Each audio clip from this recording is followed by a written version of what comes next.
मैं Anil Suthar zero mathematics classes में आप लोगों का हार्दिक अभिनंदन करता हूं।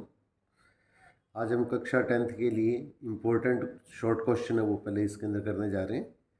तो इसके अंदर देखिए, ये मोस्ट इम्पोर्टेंट क्वेश्चन है, तो इन चीज़ों को इसके अंदर क्या ज़रूर कीजिएगा और अपने साथियों के साथ में भी इसके अंदर क्या होगा, जहाँ तक संभव हो इसके अंदर के इस क्लास को शेयर कीजिएगा। तो देखिए, ये कुछ इसमें इम्पोर्टेंट क्वेश्चन है, ये आप लोगों के साथ में इसके अंदर शेयर करने जा रहा हूँ। तो इसके अंदर बीच में कुछ एक्स्ट्रा क्वेश्चन इससे रिलेटेड जो है वो भी इसके अंदर क्या है, अलग से इसके अंदर का आप लोगों के साथ में इसके अंदर का शेयर करूँगा। तो देखो, ये पहला क्वेश्चन अपने पास इसके अंदर दिया गया है, प्रीमिय संख्या, ये रेशनल नंबर दिए, ये अपने पास इसके अंदर। अब अपने पास इसके अंदर का इसका दशमलव प्रसार अपने पास इसके अंदर अपने को बताना है। ये अपने पास इसके अंदर टर्मिनेटिंग डेसिमल होगा, या अपने पास इसके अंदर क्या होगा, नॉन टर्मिनेटिंग, शांत या अशांत दशमलव को व्यक्त करेगा। तो जब अपने पास इसके अंदर के ये संख्या अपने को दी जाती है, ये जो परिमेय संख्या जो रेशनल नंबर दिया गया है, तो इसमें नीचे वाली जो संख्या वो अपने को सबसे पहले देखनी है। नीचे वाली जो संख्या वो अपने को सबसे पहले देखनी है।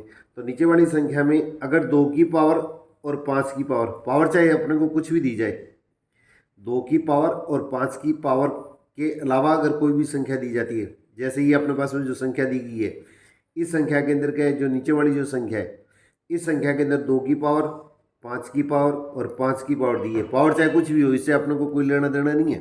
अपने को सिर्फ ये चीज़ चेक करनी है कि अगर अपने पास इसके अंदर का इस तरह की जो संख्या आती है, तो इसका आंसर हमेशा अपने पास इसके अंदर का शांत दशमलव को व्यक्त करता है।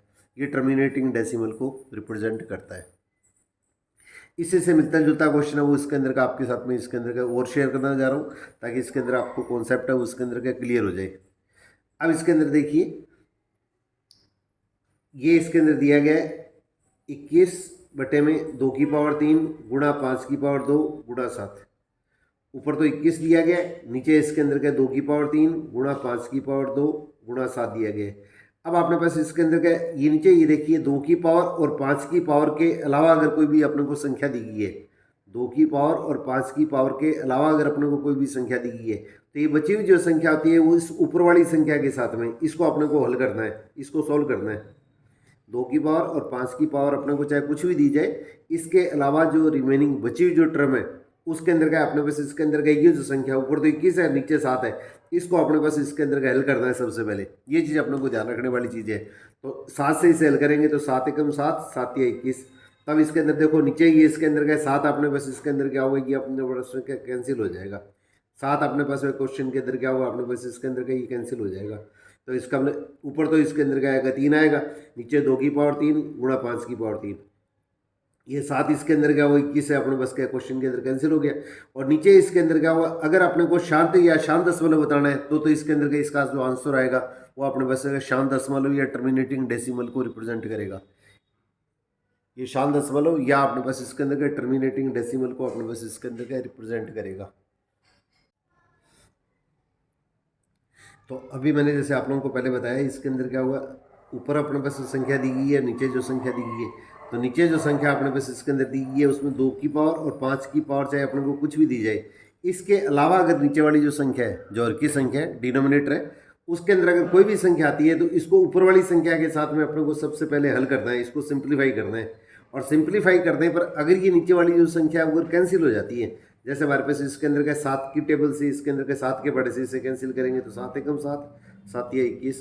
तो ऊपर तो इसके अंदर 3 आ गया, नीचे इसके अंदर 2 की पावर 3, 5 की पावर 2 और इंटू इसके अंदर हमारे पास इसके अंदर क्या होगा, ये इसके अंदर कितना होगा, 7 से कट जाएगा तो 1 आ जाएगा।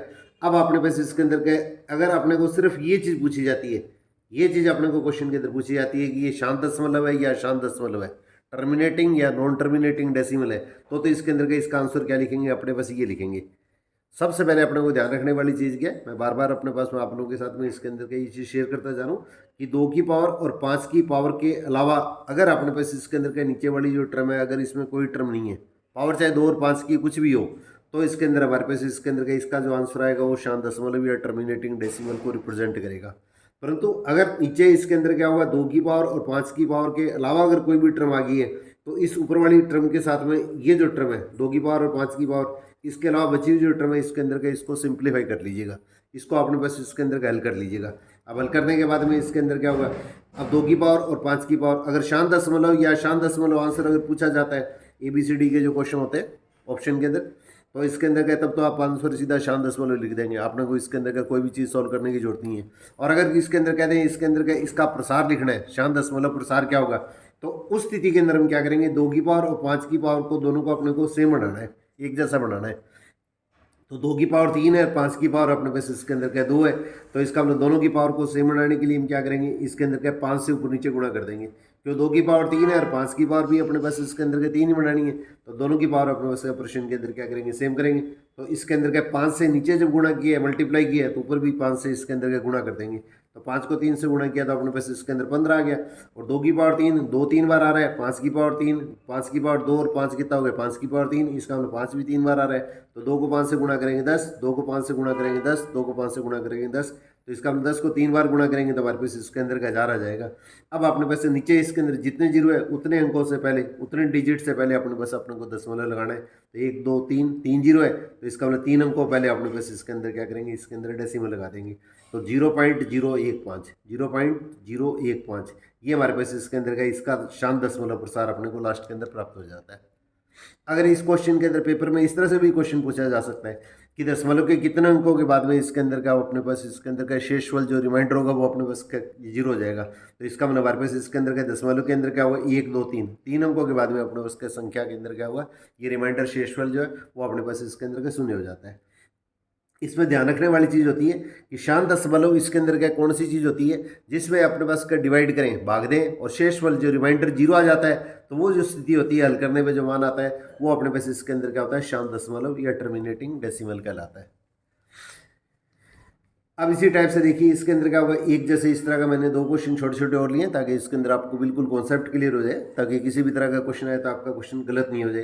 तो ये 343 दे दिया है, 343, और नीचे 2 की पावर 2 गुणा 5 की पावर 3 गुणा 7 की पावर 3 दे दिया है। तो अभी जैसे मैंने आप लोगों को पहले बताया था 2 की पावर और 5 की पावर नीचे वाली जो टर्म है, तो 2 की पावर और 5 की पावर के अलावा जो बची हुई जो टर्म है, यहाँ पे देखिए 7 की पावर 3 है और ऊपर इसके अंदर क्या होगा 343 है, 343, तो इसके अंदर क्या 7 की पावर 3, तो 7 को 3 बार मल्टीप्लाई करेंगे तो हमारे पास इसके अंदर क्या होगा, ये 343 ही आता है, 343 आता है।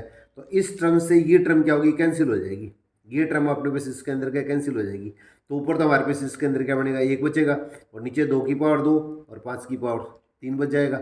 अब देखिए अगर आपको क्वेश्चन के अंदर का ये पूछा जाता है कि ये शांत दशमलव या अशांत दशमलव है, टर्मिनेटिंग या नॉन टर्मिनेटिंग डेसिमल है, तो हमारे पास इसके अंदर का इसका जो आंसर आएगा वो इसके अंदर का शांत दशमलव टर्मिनेटिंग डेसिमल आएगा। परंतु इसके अंदर क्या है, इसको शांत दशमलव प्रसार के रूप में अगर अपने उसका ये व्यक्त करना है, रिप्रेजेंट करता है, टर्मिनेटिंग डेसिमल के अंदर क्या क्या रिजल्ट आएगा, अपने उस फॉर्म में अगर कन्वर्ट करते हैं तो इसमें क्या करेंगे, 2 की पावर और 5 की पावर को सेम बनाएंगे, तो 5 की पावर 3 है और 2 की पावर 2 है, तो इसलिए हम क्या करेंगे 2 से ऊपर नीचे मल्टीप्लाई कर देंगे, तो ऊपर तो 2 आ गया, अब 2 की पावर 2 और 2 कितना हो गया, 2 की पावर 3 हो गया और 5 की पावर भी 3 हो गया, इसका मतलब 2 और 5 है वो दोनों आपस में बराबर हो गए, तो 2 को 5 से आपस में गुणा करेंगे तो 3 बार 2 आ रहा है, 3 बार अपने बस का 5 आ रहा है, तो इसको मल्टीप्लाई करेंगे तो क्या होगा 10 10 10 3 बार आ गया, इसका मतलब नीचे इसके अंदर कितना आ गया, 1000 आ गया। अब 2 में 1000 का भाग देंगे तो नीचे जितने जीरो होते हैं उतने अंक पहले क्या है, उतने डिजिट पहले इसके अंदर का डेसिमल लग जाएगा, तो इसका मतलब हमारे पास क्या होगा, जीरो कितने आ रहे हैं, ये इसके अंदर के 3 आ रहे हैं, नीचे 3 जीरो है, तो इसका मतलब 3 अंकों पहले दशमलव लग जाएगा, 2 1 अंक 2 अंक 3 अंक, 1 डिजिट 2 डिजिट 3 डिजिट, और इससे आगे कोई भी अंक नहीं होता है ना, तो इसमें जीरो लगा देते हैं, तो इसके अंदर हमारे पास इसके अंदर क्या होगा, इसका शांत दशमलव प्रसार जो आएगा वो हमारे पास में इस प्रकार की संख्या अपने को प्राप्त होती है। अब इसी टाइप से देखिए थोड़ा सा ये दूसरे टाइप का ये क्वेश्चन जैसे इसके अंदर का मैं थोड़ा सा और क्लियर करने के लिए दे रहा हूँ। ऊपर तो मैंने 20 ले लिया 20, नीचे 2 की पावर 3 गुणा 5 की पावर 2 गुणा 7 ले लिया है। अभी जैसे मैंने बताया था 2 की पावर और 5 की पावर नीचे वाली जो टर्म है इसको छोड़ के अपने पास इसके अंदर का ये जो बची हुई टर्म है नीचे जो 7 है इसको ऊपर वाली संख्या के साथ में हल करके देखना है, तो इसमें 20 7 की टेबल के 7 के बारे से कहीं भी नहीं घटता है, नहीं कहीं भी नहीं घटता है, इसका मतलब हमारे पास इसके अंदर के इसका जो आंसर आएगा वो शांत दशमलव नॉन टर्मिनेटिंग डेसिमल अपने को प्राप्त होता है, नॉन टर्मिनेटिंग डेसिमल प्राप्त होता है, और नॉन टर्मिनेटिंग डेसिमल अपने पास इसके अंदर का इसका जो आंसर अपने को प्राप्त होगा, और ये इसके अंदर क्या होगा, अपने पास इसके अंदर क्या होगा, ये रिपीटेड आएगा, आगे हल करेंगे तो इसके अंदर का इसकी आवर्ती होगी, बार बार ये अंकों की अपने पास बार बार आवर्ती होगी। अब इसी टाइप से देखिए 26 और 91, तो ये कुछ प्रश्न है 99% इसी पैटर्न के ही पेपर के अंदर के बोर्ड के अंदर का क्वेश्चन पूछे जाते हैं, तो सभी इसमें इंपॉर्टेंट क्वेश्चन है। तो यहाँ पे देखिए 26 और 91 इसका एचसीएफ अपने पास में निकालना है अपने को, तो 26 को सबसे पहले इसके अंदर क्या होगा, अपने पास और 91, 26 और 91 दिए गए, तो सबसे पहले अभाज्य गुणनखंड विधि प्राइम फैक्टराइजेशन मेथड से अपने पास के प्रश्न को अपने पास हल करते हैं। ये दूसरी विधि अपने पास इसके अंदर और आएगी, वो विधि आपको अलग क्लास है उसके अंदर के आपके साथ में शेयर करूँगा। तो इसके अंदर क्या 26 में सबसे पहले क्या 2 से डिवाइड किया, तो इसके अंदर क्या होगा 26 का आधा कितना हो गया 13 आ गया, फिर 13 को 13 से डिवाइड किया तो 1 आ गया। अब इस तरह से 91 के अंदर क्या होगा 7 से डिवाइड होगा, 7 से भाग जाएगा, तो 13 7 91, 13 आ गया, फिर 13 में 13 का भाग दिया तो 1 आ गया। तो 26 तो हमारे पास इसके अंदर क्या होगा 2 गुणा 13, 2 गुणा 13 हो गया, और इसके अंदर 91 कितना होगा 7 गुणा 13 आ गया। और SCF या मैसेप है या महत्तम समापवर्तक, ये इसके अंदर किसके बराबर होता है, ऊपर वाली संख्या और नीचे वाली संख्या में जो एक जैसी संख्या होती है उसको लिख लेना, आपको एक जैसी संख्या होती है उसको लिख लेना है। तो यहाँ पे 13 ऊपर भी है और नीचे भी है, तो इसका हमने 13 अपने पास लिख लिया, तो ये हमारे पास इसके अंदर क्या होगा, इसका अपने पास इसके अंदर फाइनल आंसर हो जाएगा। अब इसी टाइप से देखिए इसके अंदर क्या नेक्स्ट क्वेश्चन जो दिया गया है, दो संख्याओं का गुणनफल, इनका मल्टीप्लीकेशन आपको 180 दिया गया है, और इसका SCF अपने पास दिया गया है, महत्तम समापवर्तक दिया गया है, लघुत्तम समापवर्तक अपने को क्वेश्चन के अंदर क्या ज्ञात करना है। तो ये एक नियम होता है, ये एक रूल होता है कि दो संख्याओं का गुणनफल उन संख्याओं के मैसे और लैसे के गुणनफल के बराबर होता है। ये रूल है वो इसके अंदर के सिर्फ दो संख्याओं के लिए ही लागू होता है। तो product of two terms is equal to उन टर्म्स का SCF और LCM का मल्टीप्लीकेशन, ये आपस में इक्वल होते हैं। तो दो संख्याओं का गुणनफल अपने को 180 दिया हुआ है, महत्तम समापवर्तक SCF है वो इसके अंदर 3 दिया हुआ है, LCM है उसके अंदर हमारे पास क्या लेस है उसके अंदर का अपने को ज्ञात करना है। तो इसका हमने जो चीज़ ज्ञात करनी है उसको इसी साइड में रख लीजिएगा। इस संख्या के इंटू के अंदर क्या इसके गुणा में जो संख्या होती है उसको 180 में क्या इसके अंदर के 3 से भाग दे देंगे, तो लास्ट में हल करने पर अपने पास इसके अंदर का आपका आंसर है वो को इसके अंदर 60 प्राप्त हो जाता है। अब इसी टाइप से देखिए ये अगला क्वेश्चन अपने पास इसके अंदर दिया गया है, ये अपने पास संख्या दी है 3/625 3/625। इसका अपने पास इसके अंदर दशमलव प्रसार शांत होगा या अशांत होगा, टर्मिनेटिंग डेसिमल होगा या नॉन टर्मिनेटिंग डेसिमल होगा। अब आपने पास इसके अंदर क्या इसको दशमलव प्रसार के रूप में भी लिखना है, टर्मिनेटिंग और नॉन टर्मिनेटिंग डेसिमल के रूप में अपने पास क्या क्वेश्चन को अपने को रिप्रेजेंट करना है। तो टर्मिनेटिंग नॉन टर्मिनेटिंग के रूप में अपने पास इसके अंदर क्या जब अपने को रिप्रेजेंट करना है, तो यहाँ पे देखिए क्वेश्चन के अंदर ये जैसा अपने पास इसके अंदर क्या 3/625 है, तो 625 को अगर अपने पास लिखेंगे तो 5 को अपने पास इसके अंदर क्या होगा, इसको अभाज्य गुणनखंड प्राइम फैक्टराइजेशन करेंगे तो इसके अंदर क्या डिवाइड करेंगे तो 5 5 5 5 ये 4 बार भाग जाएगा। अपने पास इसको करके दिखा सकते हैं, अगर सीधा अगर आपको ध्यान है तो डायरेक्ट भी लिख सकते हैं। तो 5 की पावर 4, और मैंने भी आप लोगों को बताया था इसके अंदर क्या होगा, नीचे वाली जो संख्या होती है उस संख्या में 2 की पावर या 5 की पावर के अलावा अगर कोई भी संख्या नहीं है तो इसके अंदर क्या होगा, इसका जो आंसर आएगा वो हमारे पास इसके अंदर का शांत दशमलव आएगा, वो अपने आप में क्या हुआ टर्मिनेटिंग डेसिमल को रिप्रेजेंट करेगा। अगर इसका शांत दशमलव प्रसार अगर अपने को लिखना है तो इस चीज़ को लिखने के लिए अपने पास क्या क्वेश्चन के अंदर क्या करेंगे, जितनी 5 की पावर है उतनी अपने को इसके अंदर क्या करनी है 2 की पावर बनानी है। तो 5 की पावर अपने पास इसके अंदर का 4 है, तो इसके अंदर का 2 की पावर 4 से इससे मल्टीप्लाई कर देंगे। 5 की पावर और 2 की पावर ये दोनों आपको सेम बनानी है। अगर आपको 5 की पावर दी हुई है 2 की पावर नहीं दी हुई है तो इसके अंदर दोनों की पावर अपने पास इसके अंदर 2 की पावर 4 से मल्टीप्लाई करेंगे, तो नीचे जब मल्टीप्लाई करेंगे तो ऊपर भी सेम नंबर से इसके अंदर मल्टीप्लाई करेंगे। तो 2 की पावर 4 कितना होता है 16 होता है, 16 को 3 से मल्टीप्लाई किया तो इसके अंदर कितना होगा ये 48 48 हो गया। और 2 की पावर और 5 की पावर क्या है 4 है, इसका मतलब 2 भी 5 बार आ रहा है और 4 भी 2 भी 4 बार आ रहा है, तो दोनों संख्या के 4 बार आ रही है, तो इसका मतलब 10 क्या होगा 4 बार इंटू के अंदर आएगा, तो 10 10 10 10 को 4 बार मल्टीप्लाई करेंगे तो इसके अंदर क्या हो 10,000 आ जाएगा। तो 16 को 3 से मल्टीप्लाई किया तो 48 आ गया। और नीचे इसके अंदर क्या है, नीचे वाली जो संख्या है उसके अंदर कितने जीरो है, यहाँ पे 1 के अलावा देखिए इसके अंदर क्या कितने जीरो है, इसके अंदर क्या 4 जीरो है, तो इसके अंदर दशमलव से इसके अंदर क्या होगा 4 अंक पहले दशमलव लगेगा, तो इसका मतलब हमारे पास क्या होगा ये 1 2 48 1 2 3 और 4 आगे जीरो लगा के और 4 अंक को पहले दशमलव लगा देंगे, आगे कोई भी संख्या नहीं है तो इसके अंदर क्या करेंगे हम इसके अंदर जीरो लगा देंगे। तो इस प्रकार से इसके अंदर क्या होगा, इसको टर्मिनेटिंग डेसिमल के रूप में जब लिखना है तो इसके अंदर का लास्ट इसके अंदर का फाइनल रिजल्ट अपने को ये प्राप्त होगा। और कितने अंकों के बाद में इसके अंदर क्या होगा, ये अपने पास इसके अंदर संख्या है उसके अंदर क्या होगा रिमाइंडर शेषफल जीरो आ जाएगा, तो दशमलव के बाद में इसको काउंट कर लीजिएगा, इसको गिन लीजिएगा, तो दशमलव के बाद में 1 2 3 4, तो 4 अंकों के बाद में इसके अंदर हमारे पास इसके अंदर क्या होगा शेषफल जो रिमाइंडर होगा वो अपने पास इसके अंदर जीरो आ जाएगा। कई बार इस तरह के प्रश्न भी पेपर में पूछे गए। अब यहाँ पे देखिए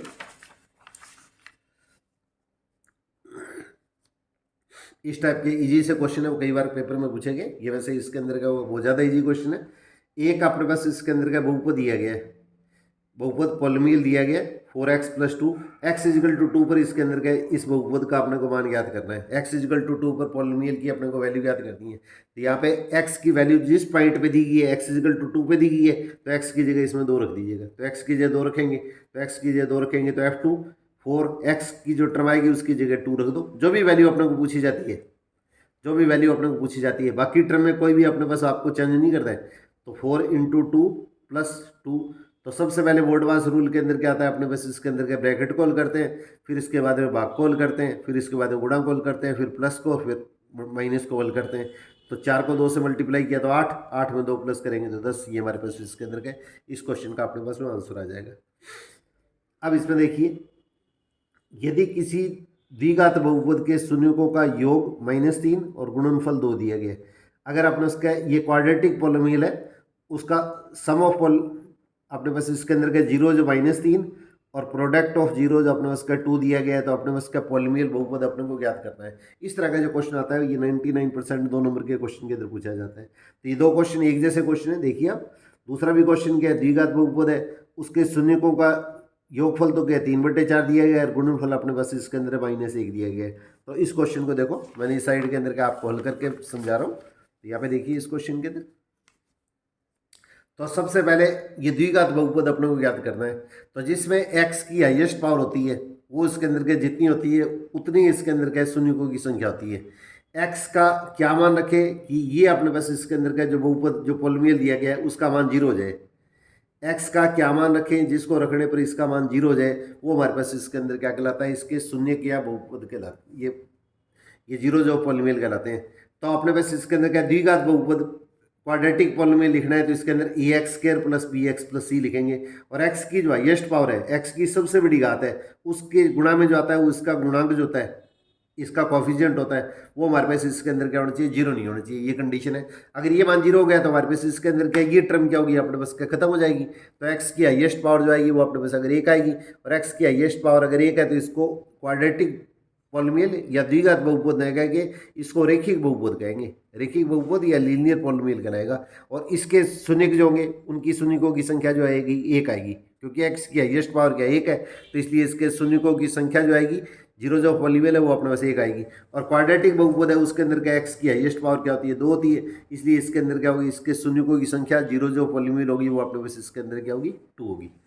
अब देखिए, इसके शून्य 0 जो पॉलिनोमियल अपने पास में अल्फा और बीटा अपने पास में मान लेते हैं, अल्फा और बीटा मान लेते हैं। अब देखिए पहला वाला क्वेश्चन है, उसके अंदर क्या दिया है, अल्फा प्लस बीटा अपने पास इसके अंदर का इसका फॉर्मूला है। 2 फॉर्मूले आपको याद रखने, ये इंपॉर्टेंट फॉर्मूले, इस पर एक क्वेश्चन 100% पूछा जाता है। तो अल्फा प्लस बीटा तो होता है -b/a, और अल्फा इंटू बीटा ये इसके अंदर होता है c/a। ये इनके शून्यकों का योगफल, सम ऑफ, ये इसके अंदर क्या होगा अपने पास इसके अंदर के 0 जो पॉलिनोमियल है अल्फा और बीटा, इसके अंदर क्या होंगे, इसके शून्य क्या 0 जो पॉलिनोमियल अपने मान लिए, तो अल्फा प्लस बीटा तो -b/a होगा, और अल्फा इंटू बीटा क्या होगा, c/a होगा। ये माना अपने पास इसके अंदर क्या दिया गया, -3 दिया गया, और इसके अंदर का इसका गुणनफल है वो उसके अंदर क्या दिया गया, 2 दिया गया। अब नीचे अगर कोई भी टर्म नहीं दी है तो अपनी ओर से इसके अंदर हम क्या करते हैं, 1 लगा लेते हैं। नीचे अगर कोई भी टर्म नहीं दी जाती है तो ऐसी स्थिति के अंदर हम क्या लगाते हैं, 1 लगाते हैं। अब देखिए नीचे वाली जो टर्म है यहाँ पे भी 1 है और यहाँ पे भी 1 है, तो a का मान 1 हो गया, a का मान 1 हो गया, तो यहाँ a बराबर तो 1 लिख लेंगे। अब ऊपर वाली संख्या से ऊपर वाली संख्या की तुलना कीजिएगा, इसको कंपेयर करेंगे, तो -b है वो क्या होगा, -3 के बराबर हो जाएगा। तो -b -3 के बराबर हो जाएगा। माइनस है, दोनों साइड के अंदर क्या है, गुणा कर दो, मल्टीप्लाई करेंगे तो माइनस से माइनस कट जाएगा, तो b बराबर 3 आ जाएगा। अब इस तरह c का मान देखिए, तो c बराबर अपने उसका प्रश्न के अंदर कितना होगा, 2 हो गया। अब ये a b c के जो मान आएंगे, ये अपने पास का जो द्विघात बहुपद अपने क्वाड्रेटिक पॉलिनोमियल जो माना है उसके अंदर इसकी वैल्यू पुट कर लीजिएगा। तो एक्स स्क्वायर के अंदर a की वैल्यू तो इसके अंदर कितनी आ गई, 1, तो 1 लगाने की जरूरत नहीं है। किसी भी टर्म के इनटू के अंदर अगर 1 आता है तो उसको 1 लगाने की जरूरत नहीं होती है। फिर b का मान अपने उसका 3 आ रहा है, तो b का मान कितना है, 3, तो 3x, और c का मान अपने इसके अंदर कितना है, 2। तो या तो आंसर आप इसी फॉर्म में छोड़ दीजिएगा, या इसको और हल करना चाहें तो इसको इस तरह से हल कर सकते हैं। तो k से इसको मल्टीप्लाई कर दीजिएगा, बाकी टर्म आपकी सेम रख लीजिएगा, तो k इंटू x² + 3x + 2। अगर ये लाइन लिखते हैं तो यहाँ पे ये साथ में ये नीचे ये लिख दीजिएगा, जहाँ k एक वास्तविक संख्या है, k is a real number. ये k इसके इंटू में जो आ रहा है वो उसके अंदर क्या होगा, रियल नंबर होगा। और ये k इसके अंदर 0 के इक्वल नहीं होना चाहिए, जो के है वो अपने पास इसके अंदर क्या होगा, एक रियल नंबर है, ये जीरो के इक्वल नहीं होना चाहिए, क्योंकि जीरो से मल्टीप्लाई करते हैं तो सारा टर्म क्या होगी अपने पास इसके अंदर क्या जीरो के इक्वल हो जाती है। अब इसी टाइप से देखिए, इससे आगे वाला जैसे क्वेश्चन दिया गया है, बिल्कुल ऐसा कैसा क्वेश्चन है, इससे अंदर एकदम कॉन्सेप्ट आपको क्वेश्चन के अंदर क्लियर हो जाएगा। तो क्वाड्रेटिक पॉलिनोमियल अपने पास क्या द्विघात बहुपद अपने पास सबसे पहले ये मान लिया है, और अल्फा प्लस बीटा इसके अंदर क्या होगा माइनस बी अपॉन ए, अल्फा इंटू बीटा क्या होगा सी अपॉन ए, ये इसके अंदर क्या होगा अल्फा और बीटा इसके जो शून्य का है जीरो जो पॉलिनोमियल उनका सम और मल्टीप्लिकेशन, इनका योग और गुणनफल अपने पास इसका फॉर्मूला है। और अब अपने पास इसके अंदर के देखिए, इसका योगफल तो कितना दिया है 1/4 दिया है, और गुणनफल अपने पास में -1 दिया है। और मैंने अभी जैसे आप लोगों को बताया था, सबसे पहले अपने को ध्यान ये रखना है कि नीचे वाली जो टर्म है दोनों के अंदर वो आपको एक जैसी बनानी है। तो यहाँ ऊपर जो अपने पास का अल्फा प्लस बीटा है वो तो इसके अंदर का 1/4 है, और अल्फा इंटू बीटा इसके अंदर कितना होगा -1 है। तो नीचे इसके अंदर क्या होगा, दोनों के अंदर का सेम बनाने के लिए हम क्या करते हैं 4 से नीचे डिवाइड करते हैं। इसका मतलब इसके नीचे कोई भी टर्म नहीं है, तो इसका मतलब नीचे इसके अंदर कितना वो 1 हो गया। तो यहाँ पे दोनों नीचे वाली जो टर्म एक जैसी बनाने के लिए क्या करते हैं 4 से इसको नीचे वाली टर्म को मल्टीप्लाई करते हैं। तो नीचे वाली संख्या को 4 से गुणा करेंगे तो ऊपर भी 4 से गुणा करेंगे, तो -4 और नीचे इसके अंदर 4, इसको हल करेंगे तो वापस वही मान आ गया। अब देखिए ए बराबर कितना होगा 4 हो गया, ए बराबर तो अपने पास इसके अंदर 4 हो गया, और ये ए बराबर इसके नहीं लेना है, इसके लेना है जो दोनों में एक जैसी संख्या आ गई। तो ए बराबर 4, ए बराबर 4, तो ए बराबर तो अपने उसका क्वेश्चन के अंदर 4 आ गया।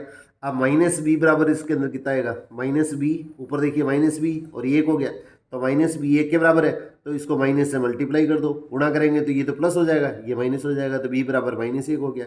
और इसी तरह से इसके अंदर का सी का मान, अब सी का मान देखिए तो सी बराबर अपने पास क्या ये नहीं लेना है, ये ध्यान रखना है, नीचे वाली संख्या एक जैसी करने के बाद में सी का मान कितना आ गया, ये -4 आ गया, तो सी का मान -4 आ गया। अब ये ABC के जो मान आए वो इसके अंदर के यहाँ पे क्वेश्चन के अंदर पुट कर दीजिएगा। तो ये द्विघात बहुपद या क्वाड्रेटिक पॉलिनोमियल को अपने पास में रिप्रेजेंट करेगा।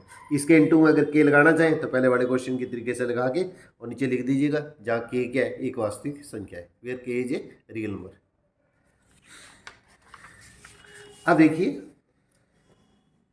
इसके अंदर का एक छोटा सा क्वेश्चन है, इस टाइप का एक क्वेश्चन इसके अंदर 1 नंबर के क्वेश्चन के अंदर अपने पास क्या 99% पूछा ही जाता है। दोनों में से एक चीज़ भी पूछी जा सकती है, दोनों चीज़ें भी पूछी जा सकती है। ये द्विघात बहुपद अपने पास क्या क्वाड्रेटिक पॉलिनोमियल अपने को दिया हुआ है x² - 2x और -8। अब आपने पास इसके अंदर क्या शून्यकों का योगफल और गुणनफल ज्ञात करना है। तो इनका योगफल का सूत्र क्या होता है अल्फा प्लस बीटा, इसके शून्य क्या जीरो जो पॉलिनोमियल मानिए, तो फॉर्मूला क्या होता है -b/में। तो x करके इंटू में आएगा वो तो ये हो गया, तो a का मान तो 1 हो गया, b का मान अपने उसके क्वेश्चन के अंदर कितना हुआ x के इंटू में कितना है -2, तो ये b का मान हो गया। और जिसमें x की टर्म नहीं है वो चर पद या कॉन्स्टेंट टर्म होगी, ये इसके अंदर c हो गया -8, तो -b/a, तो b का मान कितना होगा -2, और अपॉन इसके अंदर का क्वेश्चन के अंदर क्या लिखेंगे 1, माइनस और माइनस को मल्टीप्लाई करेंगे तो इसके अंदर का प्लस हो गया। तो ये अपने पास मान कितना होगा शून्यकों का योगफल सम ऑफ अपने पास इसके अंदर का जीरोज, तो ये तो अपने पास इसके अंदर 2 आ जाएगा। और इनका गुणनफल प्रोडक्ट क्या आएगा अल्फा इंटू बीटा क्या होता है फॉर्मूला c/a। अब c अपने पास के इस क्वेश्चन के अंदर देखिए कितना है -8 है, और a कितना है x करके इंटू में कितना है x करके गुणा में 1 है, तो इसका मतलब हमारे पास क्या होगा -8/1। तो 1 से अगर डिवाइड करेंगे तो कोई फर्क नहीं पड़ेगा, तो इसलिए इसके अंदर का -8। तो इसके अंदर का ये चीज़ अपने को स्पेशली ध्यान रखनी है कि इसके अंदर एक ही क्वेश्चन में अगर दोनों चीज़ें पूछी है तो इसके अंदर क्या होगा पहले जो चीज़ पूछी है उसे पहले लिखिएगा, बाद वाली चीज़ को इसके अंदर बाद में लिखिएगा। कई बार क्या होता है क्वेश्चन ऑप्शन में आते हैं ABCD के अंदर, तो इसके अंदर आंसर है उसके अंदर का एक आंसर आपको ये दे दिया गया, एक आंसर ये दे दिया गया, दोनों में कॉमा लगा दिया गया। तो जो चीज़ पहले पूछी जाती है उसको पहले लिखना है, बाद वाली चीज़ को बाद में लिखना है, अदरवाइज आप आगे पीछे किसी भी तरह से इसके अंदर के इस प्रश्न को अपने हल कर सकते हैं। अब इसी टाइप से देखिए ये समीकरण अपने पास जैसे इसके अंदर का अपने को दी गई है रेखिक समीकरण x + y = 4, x - y = 2, इसको अपने पास हल करना है, सिंप्लीफाई करना है। तो ये इसके अंदर का बड़े सिंपल तरीके से इसके अंदर का ऐसा क्वेश्चन ग्राफ में भी पूछ सकते हैं, बहुत ज़्यादा इजी क्वेश्चन ऐसे ग्राफ में पूछते नहीं है वैसे।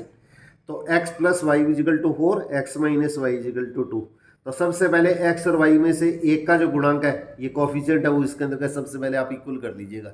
अगर इक्वल है तो वेल एंड गुड है, अदरवाइज इसको मल्टीप्लाई करके गुणा करके इनको इक्वल करना है। तो यहाँ पे देखो y का गुणांक ऊपर तो प्लस है नीचे माइनस है, तो दोनों समीकरणों को आपस में इसके अंदर क्या करेंगे जोड़ देंगे, इनको ऐड कर देंगे। तो बाई एडिंग तो इसके अंदर x और x कितना होगा 2x, और 6 और 2 को प्लस करेंगे तो ये इसके अंदर का 4 और 2 को प्लस करेंगे तो 6 आ जाएगा, तो 2x = 6 हो गया। तो x बराबर क्या होगा 6/2, 6 में 2 से डिवाइड करेंगे तो 3 आ जाएगा। अब ये x का मान 3 है, वो दोनों में से कोई भी एक इक्वेशन, कोई भी एक समीकरण के अंदर पुट कर दीजिएगा। तो x का मान समीकरण 1 में रख दिया, तो x का मान समीकरण 1 में रखेंगे तो 3 + y, 3 + x की जगह 3 रख दिया, प्लस y = 4, तो y = क्या होगा 4 - 3, 4 - 3 अपने पास इसके अंदर कितना हुआ 1 आ गया।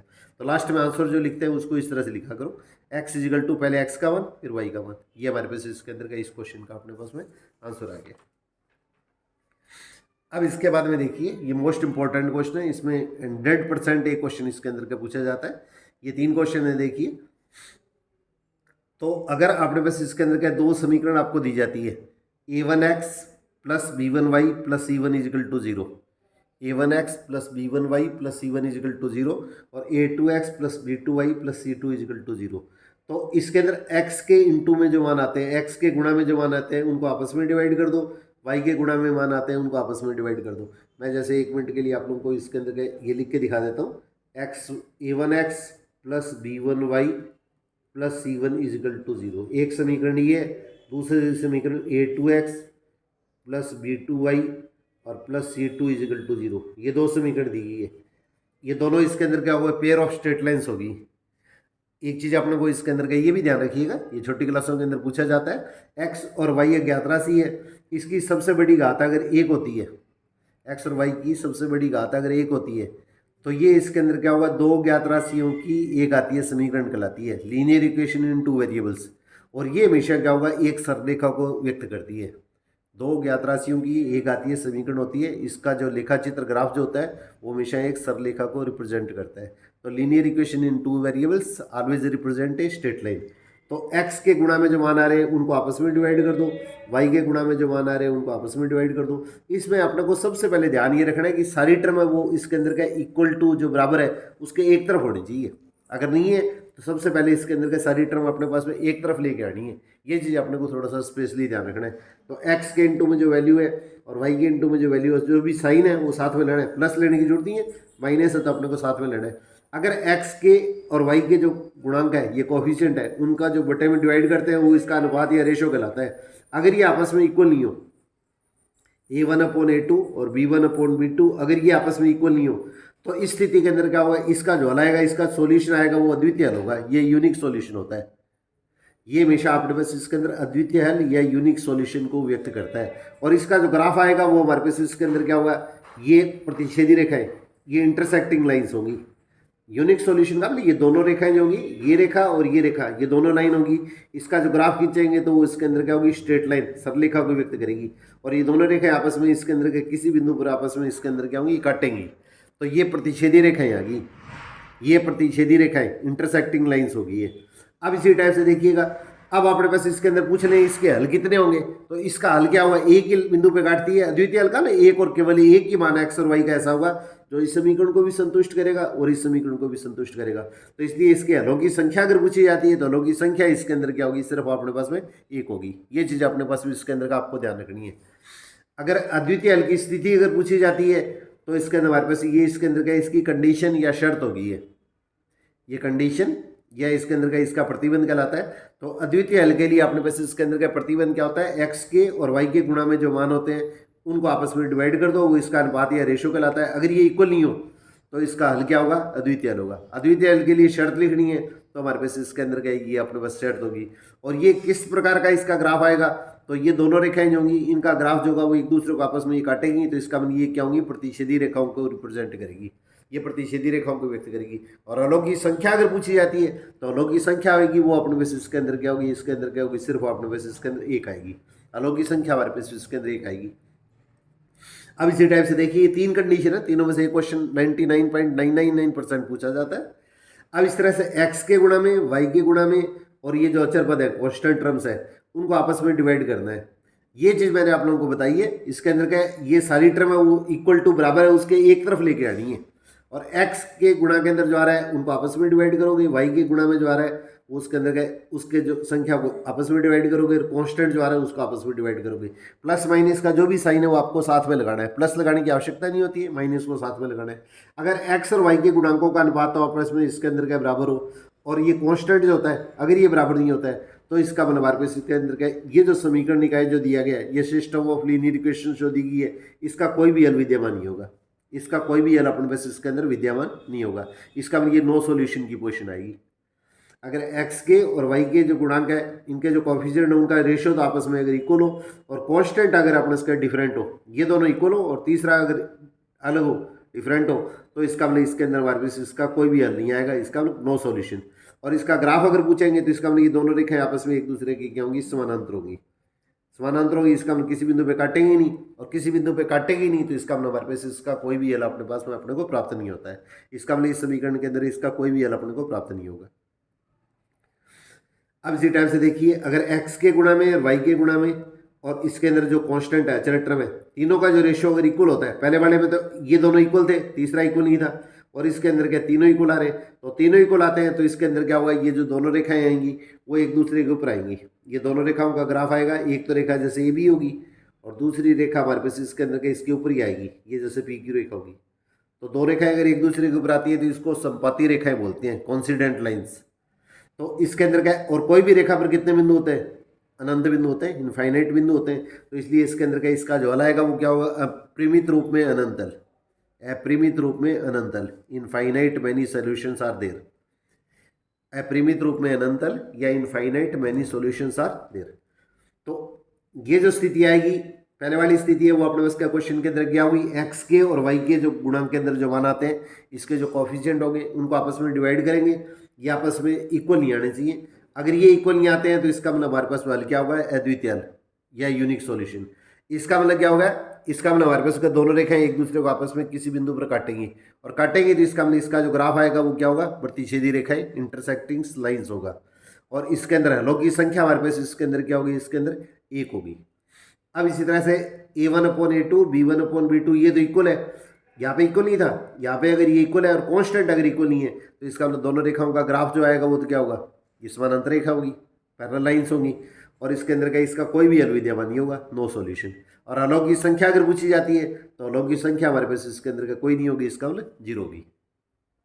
और अगर तीनों मान अगर इक्वल होते हैं, a1/a2 b1/b2 और c1/c2, तो इसका मतलब हमारे पास इसके अंदर क्या होंगे, इसके अनंतल होंगे, अपरिमित रूप में अनंतल या infinite many solutions are there. तो इसका मतलब हमारे पास इसके अंदर हलों की संख्या अगर पूछेंगे तो हल इसके अंदर कितने होंगे, हमारे पास में इसके अनंतल होंगे, इनफाइनाइट सॉल्यूशन होंगे। अब देखिए, या तो क्वेश्चन डायरेक्ट इसके अंदर का 99% फार्मूला पूछा जाता है, या इसके ऊपर बेस है वो अपने पास इसके अंदर का ये क्वेश्चन पूछा जा सकता है, पी के किन मानों के लिए ये समीकरण है इसका अद्वितीय हल यूनिक सॉल्यूशन होगा। ये जैसे दो समीकरण आपको दे रखी है और इसके अंदर क्या होगा, अपने को ये पूछा गया है कि अद्वितीय हल यूनिक सॉल्यूशन होने की स्थिति के अंदर क्या होगा, पी का मान जो आएगा वो उसके अंदर क्या होगा। तो सबसे पहले एक्स के इंटू में, ये पहले अपने पास आपको फॉर्मूला लिखना है, तो एक्स के इंटू में जो दोनों वैल्यू है उनको आपस में डिवाइड कर दो, तो 4/2। अब इस तरह से वाई के इंटू के अंदर क्या है, यहाँ पे तो पी है और यहाँ पे अपने पास क्या क्वेश्चन के अंदर क्या 2 है, और अपने पास क्या फार्मूला क्या होता है, एक्स के और वाई के इंटू में जो वैल्यू आएगी, इसके जो कॉफिशिएंट होंगे, इनके जो गुणांक होंगे, उनका अनुपात क्या होता है, आपस में इक्वल नहीं होता है। तो 4 में 2 से डिवाइड करेंगे 2, तो बराबर नहीं हुआ p/2। अब p 2 को 2 से मल्टीप्लाई कर दिया तो इसका p क्या होगा, 4 के बराबर नहीं होगा। तो p अपने पास इसके अंदर क्या होगा, ये अपने पास इसके अंदर क्या 4 के बराबर नहीं होगा। तो p का जो आंसर है वो क्या लिखोगे आप, 4 के बराबर नहीं होगा। अगर अब ऐसा देंगे क्वेश्चन के अंदर, अगर क्वेश्चन पूछा जाता है मल्टीपल चॉइस में, क्वेश्चन अगर पूछा जाता है तो 4 के अलावा अगर कोई भी आंसर आता है, 4 के अलावा अगर कोई भी आंसर आता है तो वो अपने पास इसके अंदर का इसका सही ऑप्शन होगा। 4 के अलावा 3 दे दें, 2 दे दें, -4 दे दें, कुछ भी दे दें, तो इसके अंदर क्या वो हमारे पास इसके अंदर क्या होगा, इसका सही हल होगा। अब इसी टाइप से देखिए, अगला क्वेश्चन दिया गया, निम्न समीकरण युग्म किस प्रकार का है। तो यहाँ पे देखिए, ये अपने पास इसके अंदर क्या, अपने को चेक करना है कि ये किस प्रकार की तीनों में से कंडीशन बनती है। तो एक्स वाई और सारे मान है वो अपने पास अगर एक तरफ नहीं है तो सबसे पहले एक तरफ लेके आने। तो एक्स के इंटू में यहाँ तो 1 है, यहाँ पे इसके अंदर क्या होगा 3 है, तो इनको आपस में डिवाइड कर दिया। फिर वाई के इंटू में कितना है, -3 है, फिर वाई के इंटू के अंदर कितना है, -2 है, इनको डिवाइड कर दिया। फिर इसके अंदर क्या होगा, -3 और -2 को आपस में डिवाइड कर दिया। बस ये ध्यान रखना है, इधर वाले मान ऊपर लेने, दूसरे वाले के अंदर के इसके गुणांक या कोएफिशिएंट है उसको नीचे लेने, उल्टा पुल्टा ना हो जाए। तो 1/3, अब ये माइनस से माइनस कट जाएगा, 3 के पाड़े से काट दीजिएगा इसको, 3 के टेबल से, तो 3 एकम 3, 3 तिया 9, तो 1/3, और ये माइनस से माइनस कट जाएगा 3/2। अब देखो ये दोनों मान तो क्या होंगे, एक जैसे हैं, और तीसरा मान जो है वो बराबर नहीं है, तो इसका पहला और दूसरा उसके बीच के अंदर तो क्या बराबर का निशान लगा दो, और जो बराबर नहीं है उसको काट दीजिएगा, बराबर नहीं है इसको काट दीजिएगा। इसका ये नॉट इक्वल टू हो गया, पहला और दूसरा बराबर है। देखो यहाँ पे हल करने पर अपने को पता लग रहा है 1/3 और 1/3 आ रहा है, तो इसका ये दोनों मान तो क्या बराबर है। और तीसरा मान क्या, माइनस से माइनस कटेगा 3/2, बराबर नहीं है तो इसमें ये काट देना, ये बराबर नहीं है। इसका पहला और दूसरा बराबर है और तीसरा बराबर नहीं है, तो ये क्या होगा, सेकंड कंडीशन बन गई जैसे आपने पहले किया था। तो पहला और दूसरा बराबर है और तीसरा आपने से बराबर दिए, तो इसका अपना हल क्या होगा हमारे पास, इसका कोई भी हल नहीं होगा, इसका अपना नो सोल्यूशन। इसके अंदर क्या होगा, कोई भी हल है वो इसके अंदर विद्यमान नहीं होगा, इसका अपना नो सोल्यूशन। और हलों की संख्या अगर पूछी जाती है तो इसके अंदर क्या लिखेंगे, इसके अंदर ये शून्य लिखेंगे। अब देखो द्विघात समीकरण के मूल ज्ञात करने के लिए ये श्रीधराचार्य सूत्र लिखिए, ax² + bx + c = 0, और x² के इंटू के अंदर जो होता है वो उसके अंदर क्या कहलाता है, इसका गुणांक कहलाता है। ये आप लोग पहले पढ़ चुके हैं। तो इसके अंदर क्या होगा, अगर x² के इंटू के अंदर क्या है जो गुणांक है, इसका जो कॉफिशिएंट है वो 0 नहीं होना चाहिए।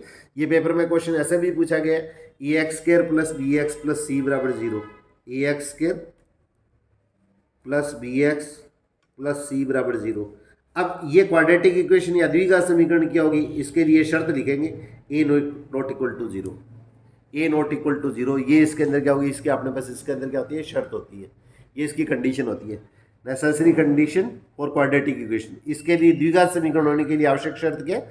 अब ये क्वेश्चन पेपर में ऐसे भी पूछा जाता है कि द्विघात समीकरण अगर इसको बराबर 0 नहीं लें, अगर इसको बराबर 0 नहीं लें तो हमारे पास इसके अंदर क्या होगा, ये द्विघात बहुपद हो गया, ये क्वाड्रेटिक पॉलिनोमियल हो गया। और अगर बराबर 0 कर देंगे तो ये द्विघात समीकरण क्वाड्रेटिक इक्वेशन बन जाती है। बस इतना सा ध्यान रखना है, बाकी दोनों के अंदर कोई ज़्यादा अंतर नहीं है।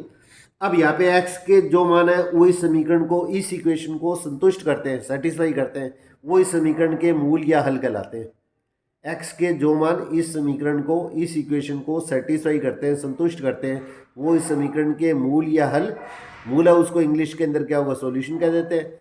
हल है उसके अंदर क्या होगा, इसको हल है उसके अंदर का इसको तो सॉल्यूशन कह देते हैं, और मूल है उसके अंदर क्या होगा अपने वैसे इसके अंदर का इसको रूट कह देते हैं। तो मूल तो अपने बेसिस के अंदर क्या होगा, रूट हो गया, और हल है वो अपने बेसिस के अंदर का इसका सॉल्यूशन हो गया। तो अब अपने बेसिस के अंदर क्या होगा, इसके अंदर क्या ये जो सूत्र होता है, तो एक क्वेश्चन एक बार पेपर के अंदर इस तरह पूछा गया था कि द्विघात समीकरण है उसके कितने मूल होते हैं। द्विघात समीकरण को वर्ग इक्वेशन भी बोलते हैं, वर्ग समीकरण, क्वाड्रेटिक इक्वेशन है इसको वर्ग समीकरण भी बोलते हैं, तो ये थोड़ा सा ध्यान रखिएगा। तो इसके अंदर क्या होगा, इसके अंदर कितने मूल होते हैं, इसमें x के 2 मान होते हैं, तो x की सबसे बड़ी पावर 2 है, तो 2 ही तो इसके 0 1 0 जो पॉलिनोमियल होते हैं, और 2 ही हमारे पास इसके अंदर के इसके मूल या हल या सॉल्यूशन होते हैं, 2 ही अपने पास इसके रूट होते हैं। और x का मान ज्ञात करने के लिए जो सूत्र काम में लेते हैं, इस सूत्र को द्विघातीय सूत्र बोला जाता है। तो ये इस द्विघातीय सूत्र है, इस सूत्र को प्रतिपादित करने वाले जो अपने पास इसके अंदर के मैथमेटिशियन थे उनका नाम था श्रीधराचार्य, तो इसलिए इसको श्रीधराचार्य सूत्र भी कहा जाता है। और ये एनसीईआरटी की जो किताब है उसके अंदर का इसको द्विघातीय सूत्र दिया हुआ, क्वाड्रेटिक फॉर्मूला, ये क्वाड्रेटिक फॉर्मूला या श्रीधराचार्य सूत्र कहलाता है। तो x बराबर -b प्लस -b² - 4ac का रूट अपॉन 2। ये वर्गमूल ऊपर वाले का सिर्फ x = -b plus -b² - 4ac का वर्गमूल अपॉन 2 है। ये अपने बस का फॉर्मूला याद रखना है अपने को। और एक इसके अंदर का क्वेश्चन इस टाइप का और पूछा जाता है, ये मोस्ट इंपॉर्टेंट क्वेश्चन, तो इसके अंदर का अपने को थोड़ा सा ध्यान रखना है। यहाँ पे b² - 4ac का जो मान आता है, b² - 4ac का मान आता है, ये रूट साथ में नहीं लेना है, b² - 4ac का मान आता है, ये मान होता है वो इस द्विघात समीकरण का विवेचक, विभक्तिकर या विभक्तकर या डिस्क्रिमिनेंट कहलाता है।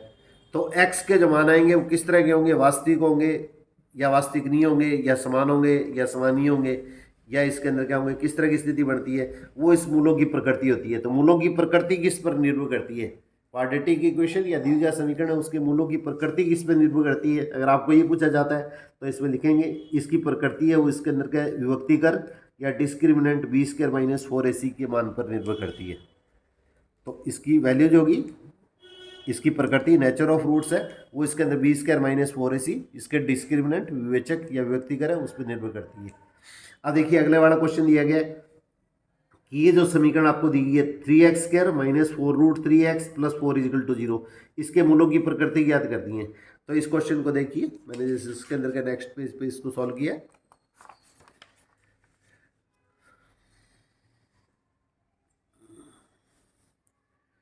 तो यहाँ पे देखिए ये मैंने इक्वेशन लिख ली है, समीकरण लिख ली है। तो सबसे पहले ax² + bx + c = 0, इस समीकरण से इसके अंदर क्या होगा, ये दी हुई समीकरण है, ये समीकरण अपने द्विघात समीकरण या क्वाड्रेटिक इक्वेशन अपनी लिख ली है, तो दोनों को आपस में तुलना करेंगे। तुलना का मतलब कंपेयर करता है। तो एक्स स्क्वायर के इंटू में कितना आ रहा है, यहाँ पे 3 आ रहा है, यहाँ पे 3 आ रहा है, तो ए बराबर तो 3 हो गया, बीच में कॉमन लगा दीजिएगा या एक दूसरे के नीचे लिख दीजिएगा।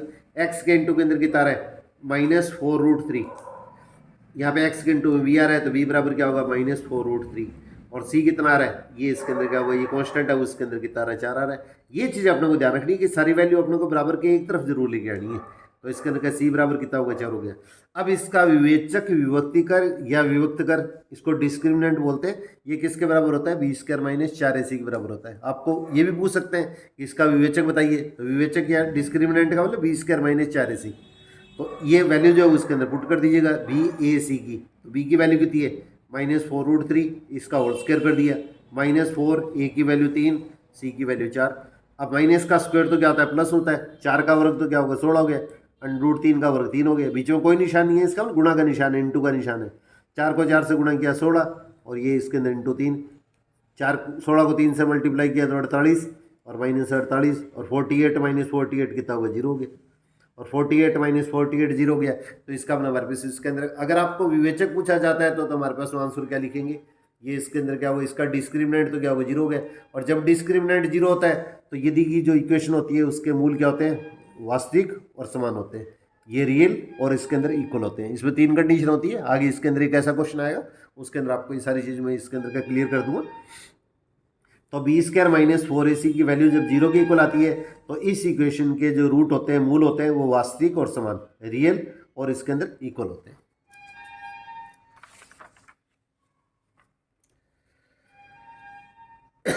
अब देखिए सेम वैसा वैसा क्वेश्चन है जो मैं आप लोगों के साथ में इसके अंदर क्या बता रहा था।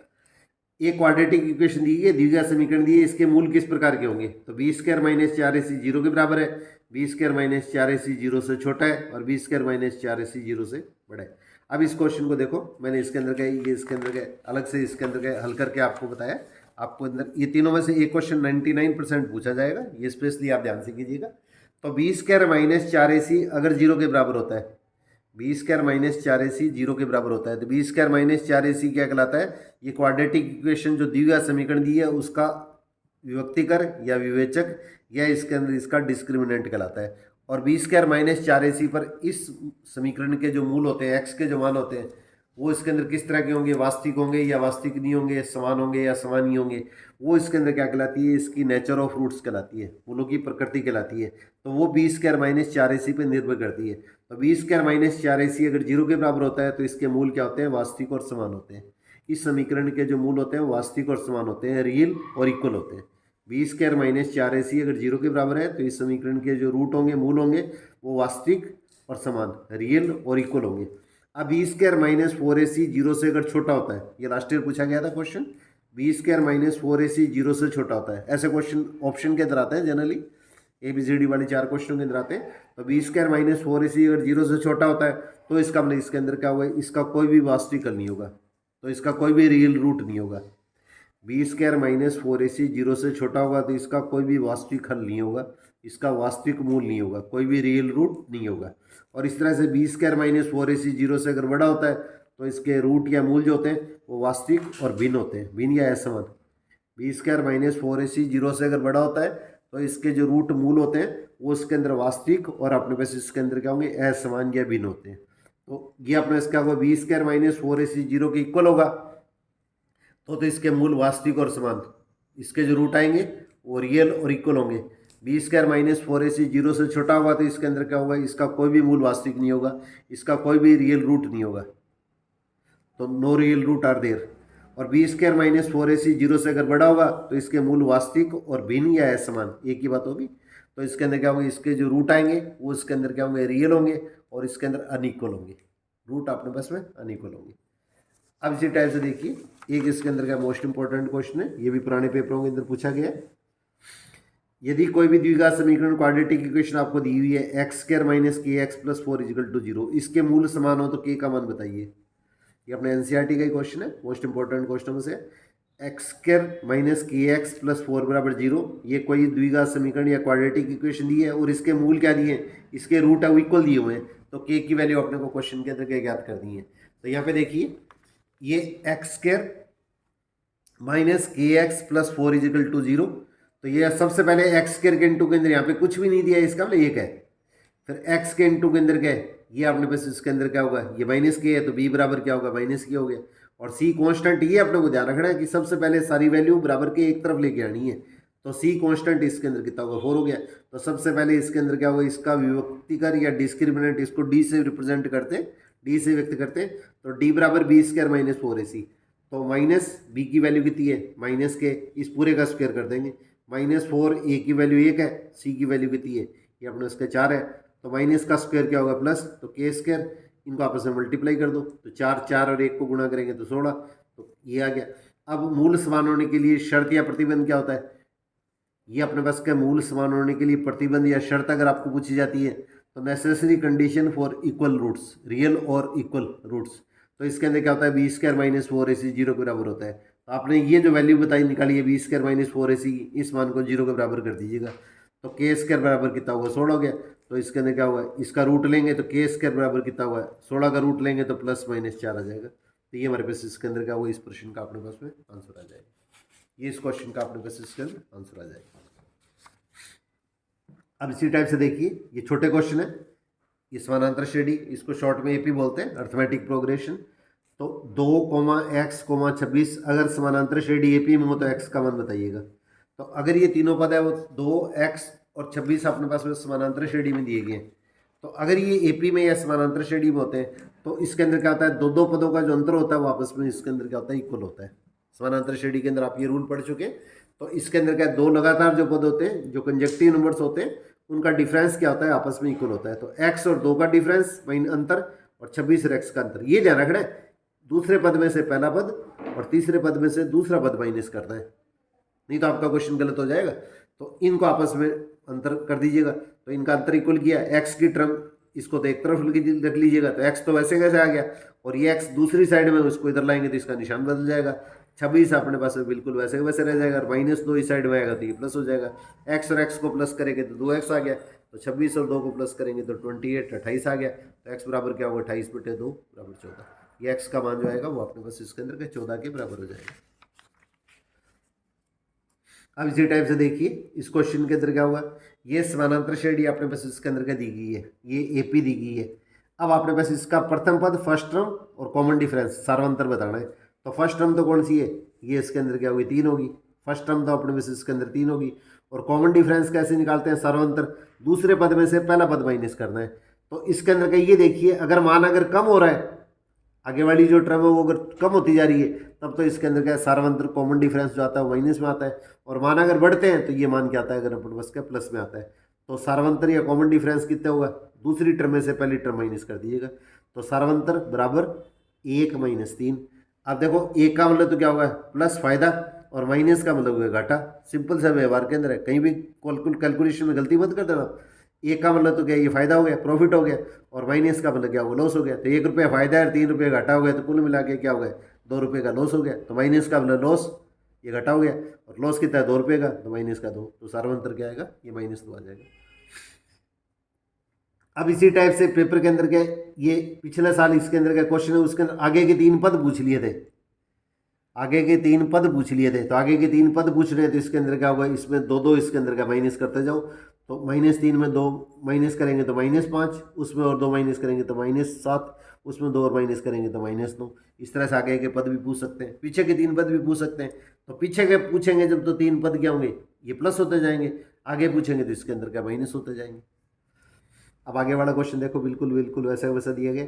अब इसके अंदर क्या होगा, इसका कॉमन डिफरेंस सार्वंतर निकालना है। तो सार्वंतर निकालना है तो इसका मतलब दूसरी टर्म में से पहली टर्म माइनस कर दी है। तो यहाँ पे देखिए, 3 के बाद में -5, -1, 3 और 7। अब देखो यह मान बढ़ रहा है, यहाँ पे अगर ध्यान नहीं आता है ध्यान देख लिया करो, 3 और 7, इसका मतलब 3 में 4 प्लस हो रहा है। अब देखो, सार्वंतर कॉमन डिफरेंस का फॉर्मूला आपको क्या बताया था, सेकंड टर्म में से फर्स्ट टर्म माइनस कर दी है। तो -1 माइनस, और ये टर्म पहली सेकंड टर्म, फिर माइनस, फिर फर्स्ट टर्म, बीच में ये माइनस और माइनस को मल्टीप्लाई करेंगे तो क्या होगा, प्लस हो जाएगा। तो माइनस का 1 और प्लस का 5। अब ज़्यादातर बच्चे क्या करते हैं, इसके अंदर क्या, यहाँ पे -6 लिख देते हैं। तो मैंने आप लोगों को बताया, माइनस का मतलब नुकसान, लॉस, और प्लस का मतलब फायदा, प्रॉफिट। तो 5 रुपये फायदा है और 1 रुपये घटा है, तो कुल मिला के क्या होगा, अपने पास में फायदा हो गया। तो प्लस का अपना फायदा माइनस का अपना घाटा, और फायदा कितना हुआ 4 रुपये का, इसका अपना हमारे पास इसके अंदर के 4 हो गया, ये कॉमन डिफरेंस हो गया। अब इसी टाइप से देखिएगा इस तरह का जो क्वेश्चन है उसके अंदर 2 नंबर के क्वेश्चन के अंदर पूछा जाता है। 2, 7, 12 ये अपने पास इसके अंदर का दोनों का देखो डिफरेंस क्या है, इसका डिफरेंस 5 है, 7 और 12 का डिफरेंस 5 है, तो ये इसके अंदर क्या होगा समानांतर, इसका 10वां पद ज्ञात करना है। ये समानांतर श्रेणी आईपी दी है, इसका अपने पास 10वां पद ज्ञात करना है। तो यहाँ पे देखिए ये इसका 10वां पद अपने को क्वेश्चन के अंदर पूछा गया। तो देखो मैंने ये लिखा है 2, 7, 12 इसका 10वां पद निकालना है। तो ए प्रथम पद कितना होगा, फर्स्ट टर्म तो कितनी होगी 2 होगी, कॉमा डी कॉमन डिफरेंस कितना होगा, सेकंड टर्म में से फर्स्ट टर्म माइनस कर दो, दूसरे पद में से पहली टर्म है वो माइनस कर दो, तो 7 में से 2 माइनस करेंगे तो 5 आ गया। और एन अपने को ज्ञात क्या करना है, 10वां पद ज्ञात करना है, तो एन बराबर अपने पास का क्वेश्चन के अंदर कितना होगा 10 हो गया। अब एनवां पद क्या होता है, a plus n minus 1 into d. अगर आपको व्यापक पद भी पेपर में पूछा जा सकता है, पेपर के अंदर क्वेश्चन आया हुआ है व्यापक पद या जनरल टर्म, तो एपी की जनरल टर्म या व्यापक पद कौन सा होता है, एनवा पद होता है, वो इसका व्यापक पद कहलाता है। तो a plus n minus 1 into d, तो ए का मान कितना है 2 प्लस एन अपने को ज्ञात क्या करना है, 10वां पद ज्ञात करना है, तो 10 माइनस 1 और इंटू डी, डी का मान अपने उसका क्वेश्चन के अंदर कितना है 5। बोर्ड मास रूल के अंदर क्या करते हैं हम, सबसे पहले हल करने के लिए क्या करते हैं, ब्रैकेट को हल करते हैं, तो 10 में से 1 माइनस करेंगे 9। फिर इसके बाद में क्या होगा, बोर्ड मास रूल है उसमें पहले सबसे पहले इसके अंदर ब्रैकेट को हल किया जाता है, फिर इसके बाद में ऑफ कोई भी संख्या का कितने प्रतिशत है वो निकाला जाता है, फिर भाग, फिर गुणा को हल किया जाता है। तो यहाँ पे भाग का निशान है नहीं, गुणा है, तो पहले ब्रैकेट हल कर लिया फिर गुणा को हल करेंगे। तो 5 को इसके अंदर क्या है, 9 को 5 से गुणा करेंगे तो 45, पहले जोड़ होते हैं ना दोनों को, ये ध्यान रखना अपने को। तो इसके अंदर क्या होगा, 9 को 5 से मल्टीप्लाई करेंगे 45, 45 में 2 प्लस करेंगे तो इसके अंदर क्या 47 अपने पास में आंसर आ गया। तो दी गई समानांतर श्रेणी का 10वां पद लास्ट में क्या लिख देंगे, ये 47 हो जाएगा। अब इसी टाइप से देखिए ये क्वेश्चन है, वैसे तो इसके अंदर 9th क्लास का क्वेश्चन है। -3 और 5 कौन से चतुर्थांश में होगा, कौन से क्वाड्रेंट में होगा। तो मैं देखो आपको ये चीज़ आपको 9th में पढ़ी है, ये एक्स अक्ष है, x O x dash, y O y dash, y axis है। तो ये फर्स्ट क्वाड्रेंट होता है, इसमें एक्स और वाई दोनों के मान क्या होते हैं, पॉजिटिव होते हैं। सेकंड क्वाड्रेंट जो होता है उसमें एक्स का मान पहला निर्देशांक होता है वह एक्स क्वाड्रेंट निर्देशांक कहलाता है, दूसरा मान जो होता है वाई निर्देशांक कहलाता है। तो पहला निर्देशांक नेगेटिव, दूसरा पॉजिटिव होता है। तीसरे क्वाड्रेंट में दोनों मान नेगेटिव होते हैं एक्स और वाई के। और चौथा क्वाड्रेंट होता है, चतुर्थांश होता है, उसमें एक्स का मान प्लस और वाई का मान माइनस होता है। तो यहाँ पे देखो पहला मान माइनस है, दूसरा मान प्लस है, तो माइनस और प्लस जो आएगा उसके अंदर क्या होगा, सेकंड क्वाड्रेंट में। तो ये द्वितीय चतुर्थांश या सेकंड क्वाड्रेंट में स्थित होगा। अब देखिए निर्देशांक ज्यामिति कोऑर्डिनेट में 2 पॉइंट दे रखे हैं, उनके बीच की अपने पास का दूरी सूत्र बताना है, डिस्टेंस फार्मूला। तो x1 y1 x2 y2 अगर किसी पॉइंट के कोऑर्डिनेट है तो इसलिए डिस्टेंस फार्मूला आपको ध्यान है, x2 माइनस x1, पहले x कोऑर्डिनेट दोनों के कोऑर्डिनेट है, x निर्देशांक है उनको माइनस कर दीजिएगा, इसका होल स्क्वायर। फिर y कोऑर्डिनेट है, y निर्देशांक है उनको आपस में माइनस कर दीजिएगा, इसका होल स्क्वायर। दोनों के बीच में प्लस लगाना है और पूरे का वर्गमूल लगाना है, वर्गमूल नहीं लगाएंगे तो क्वेश्चन आपका गलत हो जाएगा। ये इसके अंदर क्या होगा, ये दूरी सूत्र है। ये छोटे क्वेश्चन के अंदर क्या है, सबसे ज़्यादा बार बार पूछे जाने वाले क्वेश्चन है। अब देखो आपने उसका हुआ कोई भी कोऑर्डिनेट दिए 4, 3। अब इसका भुज और कोटि पूछा गया है। भुज एक्स निर्देशांक जो होता है वो उसका भुज या एब्सिसा कहलाता है, ये इसका एब्सिसा या भुज कहलाता है। एक्स कोऑर्डिनेट होता है, एक्स निर्देशांक जो होता है वो उसका भुज कहलाता है, और वाई निर्देशांक होता है उसको ऑर्डिनेट बोलते हैं, ये ऑर्डिनेट या कोटि बोलते हैं।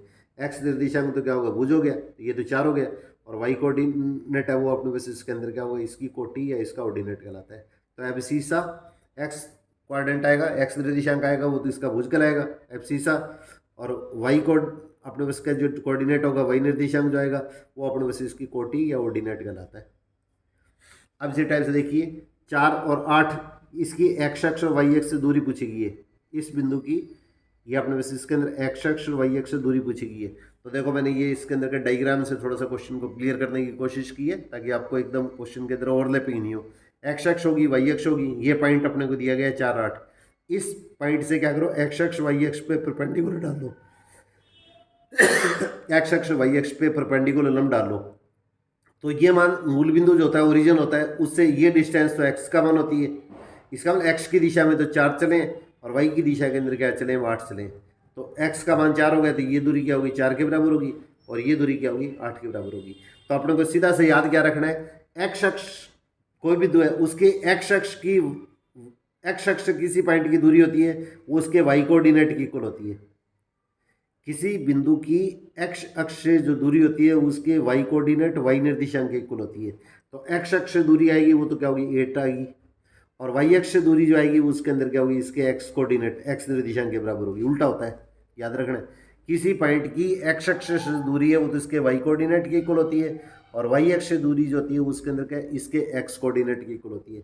तो 4 8 8 जो पॉइंट आपने को दिया है, ये कोई भी बिंदु के जो कोऑर्डिनेट दिए निर्देशांक दिए उसकी एक्स अक्ष से दूरी तो क्या होगी 8 की इक्वल हो जाएगी, और वाई अक्ष से जो दूरी आएगी वो उसके अंदर क्या होगी ये 4 की इक्वल हो जाएगी। उल्टा करते हैं बस, एक्स अक्ष से दूरी वाई कोऑर्डिनेट और वाई अक्ष से दूरी एक्स कोऑर्डिनेट।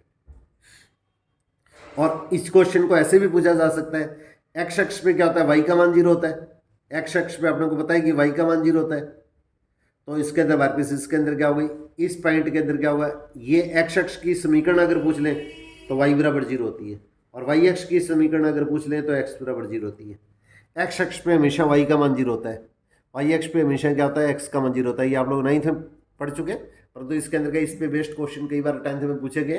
तो एक्स अक्ष की इक्वेशन समीकरण पूछी जाती है तो वाई बराबर 0 लिखनी है, और वाई निर्देशांक जो होता है उसके अंदर क्या कहलाती है इसकी कोटि कहलाती है, तो ऑर्डिनेट 0 होता है।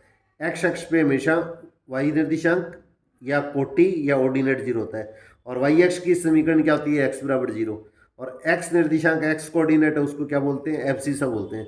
तो एब्सिसा अपने पास इसके अंदर क्या होगा ये 0 की इक्वल होगा। अब अगले वाले क्वेश्चन देखो, 3 और 4 ये बिंदु दिया है, इसकी मूल बिंदु से दूरी बतानी है। ये अपने पास क्या 3 और 4 अपने पास इसके अंदर बिंदु दिया गया है। तो अब देखो मूल बिंदु क्या होता है ओरिजिन होता है वो 0,0, ये इंपॉर्टेंट क्वेश्चन है, बहुत ज़्यादा पूछा जाता है पेपर में। तो 0,0 और छोटा ब्रैकेट डालना है क्योंकि निर्देशांक हमेशा क्या होते हैं कर्मित युग्म होते हैं। ये पेपर के अंदर 8th में आता है क्वेश्चन, बाई चांस अगर पूछ लिया जाए तो ध्यान रखिएगा। तो निर्देशांक सदैव कर्मित युग्म ऑर्डर्ड पेयर बोलते हैं इसको, कर्मित युग्म या ऑर्डर्ड पेयर होते हैं। तो 0,0 और ब्रैकेट छोटा डालना है, ये ध्यान रखना है, और कोई ब्रैकेट डालिए तो क्वेश्चन आपका गलत हो जाएगा। तो मूल बिंदु या ओरिजिन के कोऑर्डिनेट निर्देशांक क्या होते हैं 0,0, और इसकी 3 4 से दूरी ज्ञात करनी है।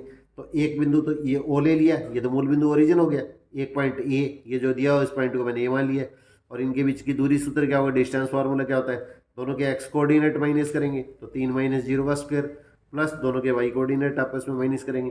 दोनों का ऑर्डर क्रम एक जैसा लेना है, पहले एक्स कोऑर्डिनेट फिर वाई कोऑर्डिनेट, ऐसे नहीं एक बार ऐसे ले एक बार ऐसे ले फिर वो गलत माना जाता है। आंसर पे कोई अंतर नहीं आता है परंतु मैथमेटिकली वो रॉन्ग होता है। तो 3 में से पहले एक्स कोऑर्डिनेट को माइनस किया उसका स्क्वायर प्लस या प्लस का निशान जरूर लगाना है, फिर वाई कोऑर्डिनेट को माइनस किया उसका स्क्वायर, दोनों को प्लस करके इसका रूट ले लेंगे।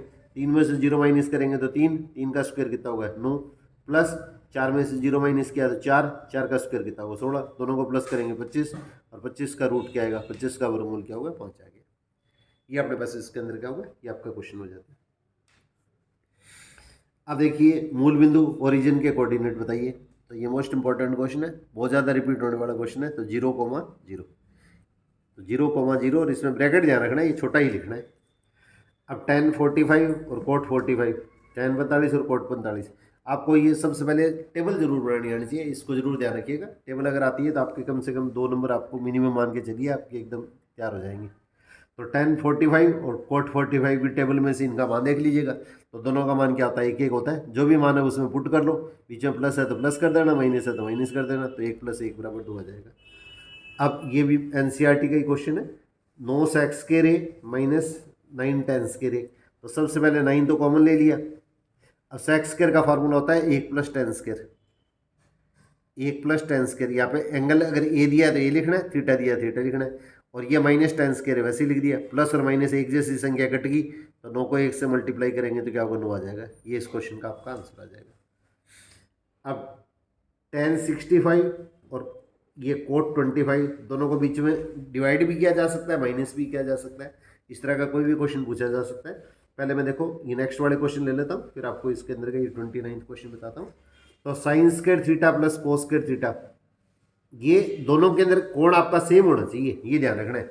sin² plus cos², sin² plus cos² बराबर क्या होता है 1 होता है। अगर एंगल सेम है तो एंगल अगर आपका सेम है तो sin² प्लस cos² क्या होता है हमेशा 1 होता है। ये इसके अंदर क्या कहलाती है सर्वसमीका आइडेंटिटी कहलाती है। जो सबसे सरलतम रूप होता है उसको स्टैंडर्ड आइडेंटिटी बोलते हैं, सर्वसमीका या स्टैंडर्ड आइडेंटिटी। तो sine square theta plus cos square theta, दोनों में थीटा का मान सेम होना चाहिए। तो sine square plus cos square, यहाँ पे कुछ भी दे दे 25 की जगह, तो इसके अंदर मान क्या आएगा, हमेशा इसके अंदर एक ही आएगा। अब देखिए ये 3-4 छोटे छोटे क्वेश्चन बनते हैं, ध्यान दीजिएगा आप लोग। किसी वर्त के बाह्य स्थित बिंदु, वर्त के ऊपर अगर कोई बार बिंदु है तो इस बिंदु से इसके ऊपर क्या, वर्त जैसे बना हुआ है, तो वर्त के ऊपर अगर कोई बार बिंदु है तो इस वर्त से इसके ऊपर क्या होगा, स्पर्शिकाएं क्या, 2 खींची जा सकती है। तो वर्त के बाह्य बिंदु से कितनी स्पर्शिकाएं, तो स्पर्शिका को टेंजेंट बोलते हैं, जो टच करती है वो स्पर्शिका या टेंजेंट कहलाती है। तो बिंदु अगर बार है तो इससे वर्त पे स्पर्शिका अपने पास से 2 खींच सकते हैं। और बिंदु अगर इसकी सरकमफ्रेंस परिधि के ऊपर दिया गया है, बिंदु अगर वर्त है उसकी परिधि या सरकमफ्रेंस पे ऊपर दिया गया है, तो स्पर्शिका इसके अंदर सिर्फ एक खींची जा सकती है। और बिंदु अगर परिधि के अंदर है, सरकमफ्रेंस के अगर अंदर है, तो इसके अंदर क्या, कोई भी रेखा खींचेंगे तो वो वर्त को काटेगी। और कोई भी रेखा अगर वर्त को काटते हुए गुजरती है तो उसके अंदर क्या, उसको छेदन रेखा या छेदक रेखा या सीकंड बोलते हैं। अगर बिंदु अगर बाहर है तब तो इस बिंदु से वर्त पे स्पर्शिकाएं खींची जाती है, वो आपस में इसके अंदर क्या होगी, 2 स्पर्शिकाएं खींची जाएगी। और एक इसमें और इम्पोर्टेंट क्वेश्चन बनता है, बिंदु अगर वर्त से बाहर स्थित है तो इस बिंदु से वर्त पे खींचेगी जो स्पर्शिकाएं, जो टेंजेंट होती है, वो आपस में इसके अंदर क्या होती है, इक्वल होती है। और बिंदु अगर सरकमफ्रेंस परिधि के ऊपर है तो इसके अंदर का स्पर्शिका अपने पास इसके अंदर का सिर्फ एक आएगी। और बिंदु अगर वर्त की परिधि या सरकमफ्रेंस के अगर अंदर है तो इसके अंदर क्या, कोई भी इसमें स्पर्शिका नहीं खींची जा सकती। तो स्पर्शिकाओं की संख्या क्या लिखेंगे, 0 लिखेंगे। फिर दोबारा देखिए, अगर वर्त दे रखा है, बिंदु अगर बाहर है तो इस बिंदु से इस पे जो टेंजेंट स्पर्शिका आएंगी वो 2 आएंगी। बिंदु अगर इसकी सरकमफ्रेंस परिधि के ऊपर है तो स्पर्शिका कितनी खींची जा सकती है, 1 खींची जा सकती है। और बिंदु अगर वर्त के अंदर है तो इसके अंदर क्या, स्पर्शिका कितनी खींची जा सकती है, कोई भी स्पर्शिका, कोई भी टेंजेंट अपने ड्रॉ नहीं कर सकते। इसका अपने स्पर्शिकाओं की संख्या क्या होगी, 0 होगी। और एक क्वेश्चन आपके बोर्ड के अंदर का इस तरह से भी दिया गया है, वर्त पे कितनी स्पर्शिका खींची जा सकती है। यहाँ पे देखो क्वेश्चन क्या है, वर्त के ऊपर एक बिंदु स्थित है, वर्त पे अगर एक बिंदु स्थित है तो इस बिंदु पे स्पर्शिका सिर्फ एक खींच सकते हैं। बाहर है तो इस बिंदु से इस पे 2 स्पर्शिका खींच सकते हैं, और दोनों स्पर्शिकाओं की लेंथ जो लंबाई होती है वो आपस में इक्वल होती है। परंतु अगर वर्त है तो वर्त के ऊपर कितने बिंदु स्पर्शिकाएं खींच सकते हैं, तो वर्त पे बिंदु कितने होते हैं, अनंत बिंदु होते हैं, तो इसका अनंत स्पर्शिकाएं खींच सकते हैं। वर्त पे स्थित किसी बिंदु पर पूछेंगे जब तो एक स्पर्शिका खींच सकते हैं, एक टेंजेंट खींच सकते हैं। और वर्त पे स्पर्शिका कितनी खींच सकते हैं, तो एक बिंदु पर क्या, एक स्पर्शिका खींची जा सकती है। तो इसका अनंत या इनफाइनाइट स्पर्शिका इसके अंदर खींची जा सकती है। फिर इसमें देखिए 29वां क्वेश्चन, ये मोस्ट इंपॉर्टेंट क्वेश्चन है, इसमें 99% एक नंबर का क्वेश्चन पूछा जाता है। तो tan 65 degree upon coat 25 degree. तो यहाँ पे देखिए, इस चीज़ को मैंने थोड़ा सा अलग से पीछे की तरफ डिटेल के अंदर बताया। तो यहाँ पे देखिए आप लोग, ये आपकी बुक के अंदर क्या हुआ, इस तरह के इसके अंदर के 6 फॉर्मूले दिए गए हैं। Sine 90 degree minus theta cos theta होता है, cos 90 degree minus theta sine theta होता है, tan 90 degree minus theta cot theta होता है, cot 90 degree minus theta tan theta होता है, sec 90 degree minus theta cosec theta होता है, कोसेक 90 डिग्री माइनस थीटा वो अपने पास में सेक थीटा होता है। ये सिर्फ अपने पास ऑलरेडी आपकी फुल फ्लैश तैयारी है, आपका एक सिर्फ रिवीजन मात्र है और इसके अंदर का कुछ भी नहीं है। अब देखो अपने पास इसके अंदर के दोनों में से एक कोई भी वैल्यू ले लीजिएगा, ऊपर वाली या नीचे वाली, दोनों में से कोई भी एक वैल्यू ले लीजिएगा। तो यहाँ पे देखो नीचे इसके अंदर क्या होगा, ये कोट 25 है, तो इसके अंदर का देखो अपने पास इसके अंदर का कोट का फॉर्मूला कौन सा है, ये फॉर्मूला है, ये फॉर्मूला कोट का फॉर्मूला है। तो अपने पास ये फॉर्मूला लिख लेंगे। तो कोट थीटा राइट साइड में जो मान है ना, उसको मैंने लेफ्ट साइड में लिख लिया, लेफ्ट वाले मान को मैंने राइट साइड में लिख लिया। तो कोट थीटा बराबर tan 90 माइनस थीटा। आप इस तरीके से करिएगा, आपका क्वेश्चन कभी भी गलत नहीं होगा, 100% कन्फर्म है। तो ये नीचे दोनों में से एक वैल्यू लेनी है आपको, एक वैल्यू आपको बिल्कुल वैसे ही रख देना, दूसरे वाली वैल्यू अपने ले लेंगे। तो cot theta is equal to tan 90 minus theta. अब थीटा की जगह अपने पास यहाँ पे कितना है 25, तो यहाँ पे 25 लिख दो, यहाँ पे थीटा की जगह 25 लिख दो। तो कोट थीटा की जगह 25, tan 90 माइनस थीटा की जगह 25। तो कोट 25 90 में से 25 माइनस कर दो, ये tan 65 आ गया। अब ये स्टेप लेके चलो आप, तो tan 65 अपॉन कोट 25 बराबर ऊपर वाली वैल्यू तो वैसे वैसे लिख दी, और कोट 25 किसके इक्वल है, tan 65 के इक्वल है, तो ये वैल्यू लिख दी। दोनों वैल्यू एक जैसी है तो इसको डिवाइड करेंगे, भाग देंगे, तो इसके अंदर क्या हुआ, एक आ जाएगा। ये क्वेश्चन पेपर के अंदर इस तरह से भी पूछा जा सकता है, ये दोनों वैल्यू डिवाइड ना करके इसको माइनस में कर सकते हैं। तो ये पहले वाली वैल्यू तो सेम रख ली, और कोट 25 किसके इक्वल है, tan 65 के, तो इसकी जगह tan 65 लिख लिया। एक वैल्यू प्लस है, एक वैल्यू माइनस है, वैल्यू अगर सेम है, मान अगर एक जैसा है एक प्लस और एक माइनस है तो दोनों वैल्यू कैंसिल होकर आंसर इसके अंदर क्या हुआ, 0 आ जाता है। तो 99% इस तरह का एक क्वेश्चन अपने पास पेपर के अंदर आपसे पूछा जाता है।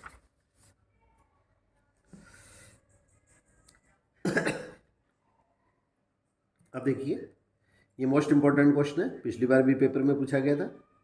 ये एक वर्त है, ये वर्त का सेंटर केंद्र है और ये त्रिज्या है, रेडियस है, और ये इसके अंदर का स्पर्शिका टेंजेंट है। तो वर्त के ऊपर कोई बिंदु है, उस पर कोई टेंजेंट स्पर्शिका खींचेगी और ये त्रिज्या है, तो इनके बीच का कोण हमेशा क्या होता है, 90 डिग्री होता है। मोस्ट इंपॉर्टेंट है, 90 डिग्री या समकोण, राइट एंगल।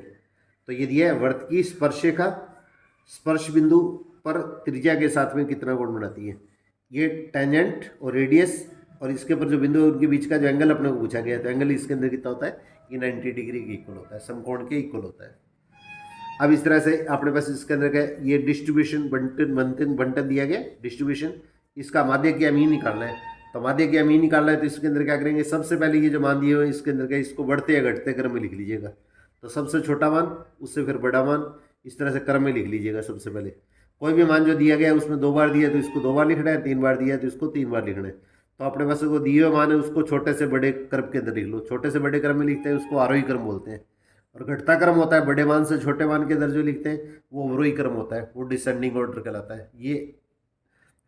ये इसके अंदर वर्ष, ये इसके अंदर क्या होगा, तो बढ़ते क्रम में इसको आरोही क्रम बोलते हैं, असेंडिंग ऑर्डर, और घटता क्रम होता है वो डिसेंडिंग ऑर्डर, घटता क्रम अवरोही क्रम कहलाता है। तो छोटे से बड़े क्रम में लिख लीजिएगा। अब बड़े से छोटे में भी लिख सकते हैं, दोनों में से एक क्रम में लिखना है, बड़े से छोटे या छोटे से बड़े क्रम में। अब जो वैल्यू दी है उसमें जो टर्म जितनी बार आएगी उसको उतनी बार लिखना है। कोई टर्म अगर नहीं दी है तो उसको नहीं लिखना है। इसमें ऐसे नहीं है कि 3 4 5 6 7 8 9 जैसे मैं लिखा है, यहाँ पे सारी टर्म दी है इसलिए मैंने सारी टर्म लिखी है। अगर कोई टर्म नहीं दी है, 8 की जगह 18 दी है तो 8 यहाँ पे नहीं आएगा, 18 यहाँ पे आएगा। तो छोटे से बड़ी क्रम में टर्म लिख लीजिएगा। और फिर इसके अंदर क्या होगा, दोनों साइड के अंदर देखिए बराबर साइड के अंदर क्या चलते जाइएगा। तो दोनों में बराबर साइड चलेंगे तो बीच में से अगर एक टर्म आती है तो वो इसके अंदर क्या कहलाती है, अपने पास इसके अंदर क्या, इसका माध्य कहलाती है। और बीच में अगर 2 टर्म आती है तो दोनों को प्लस करके इसके अंदर हम क्या करते हैं, इसका आधा कर देते हैं।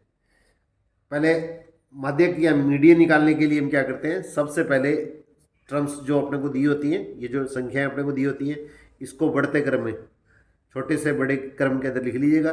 कोई टर्म 3 बार 2 बार जितनी बार आएगी उसको उतनी बार ही लिखना है। और कोई टर्म अगर नहीं आ रही है तो इसके अंदर का उसको बीच के अंदर लिखना नहीं है। छोटे से बड़ी टर्म दी हुई टर्म है उनको उसी क्रम में लिख लीजिएगा, छोटे से बड़े क्रम में।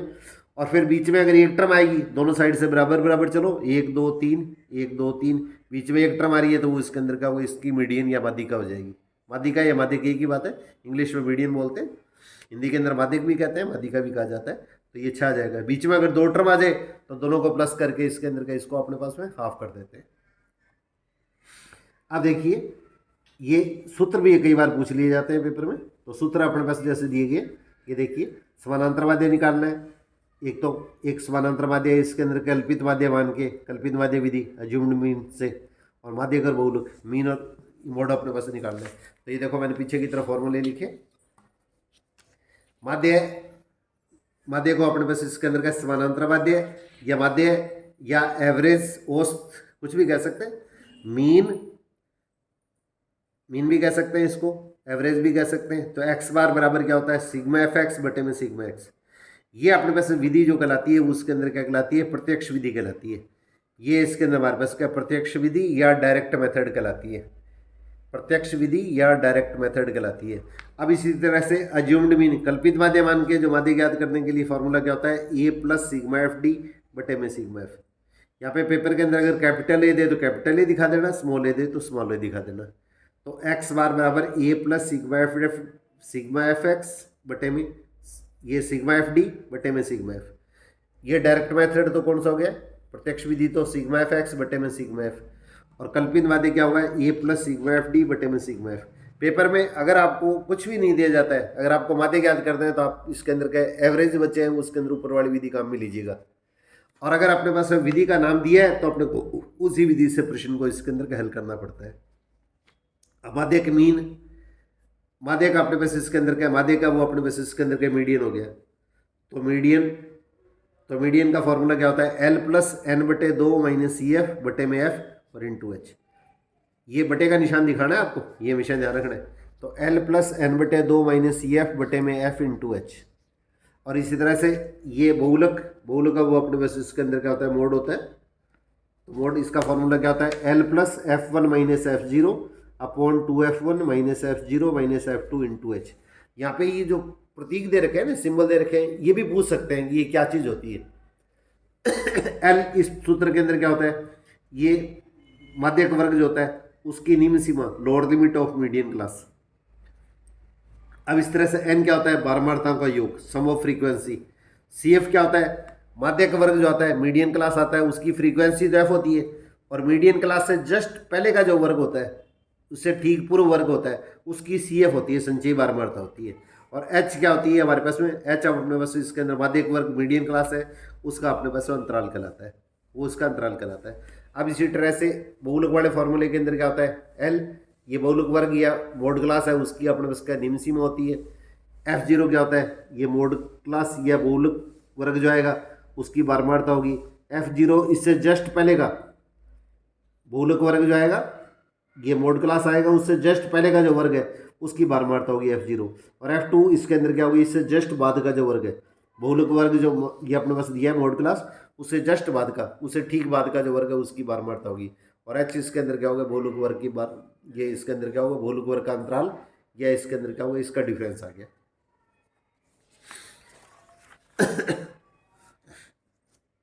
अब देखिए ये क्वेश्चन इसके अंदर क्या होगा, ये सबसे ज़्यादा पेपर के अंदर पूछे जाने वाला क्वेश्चन है।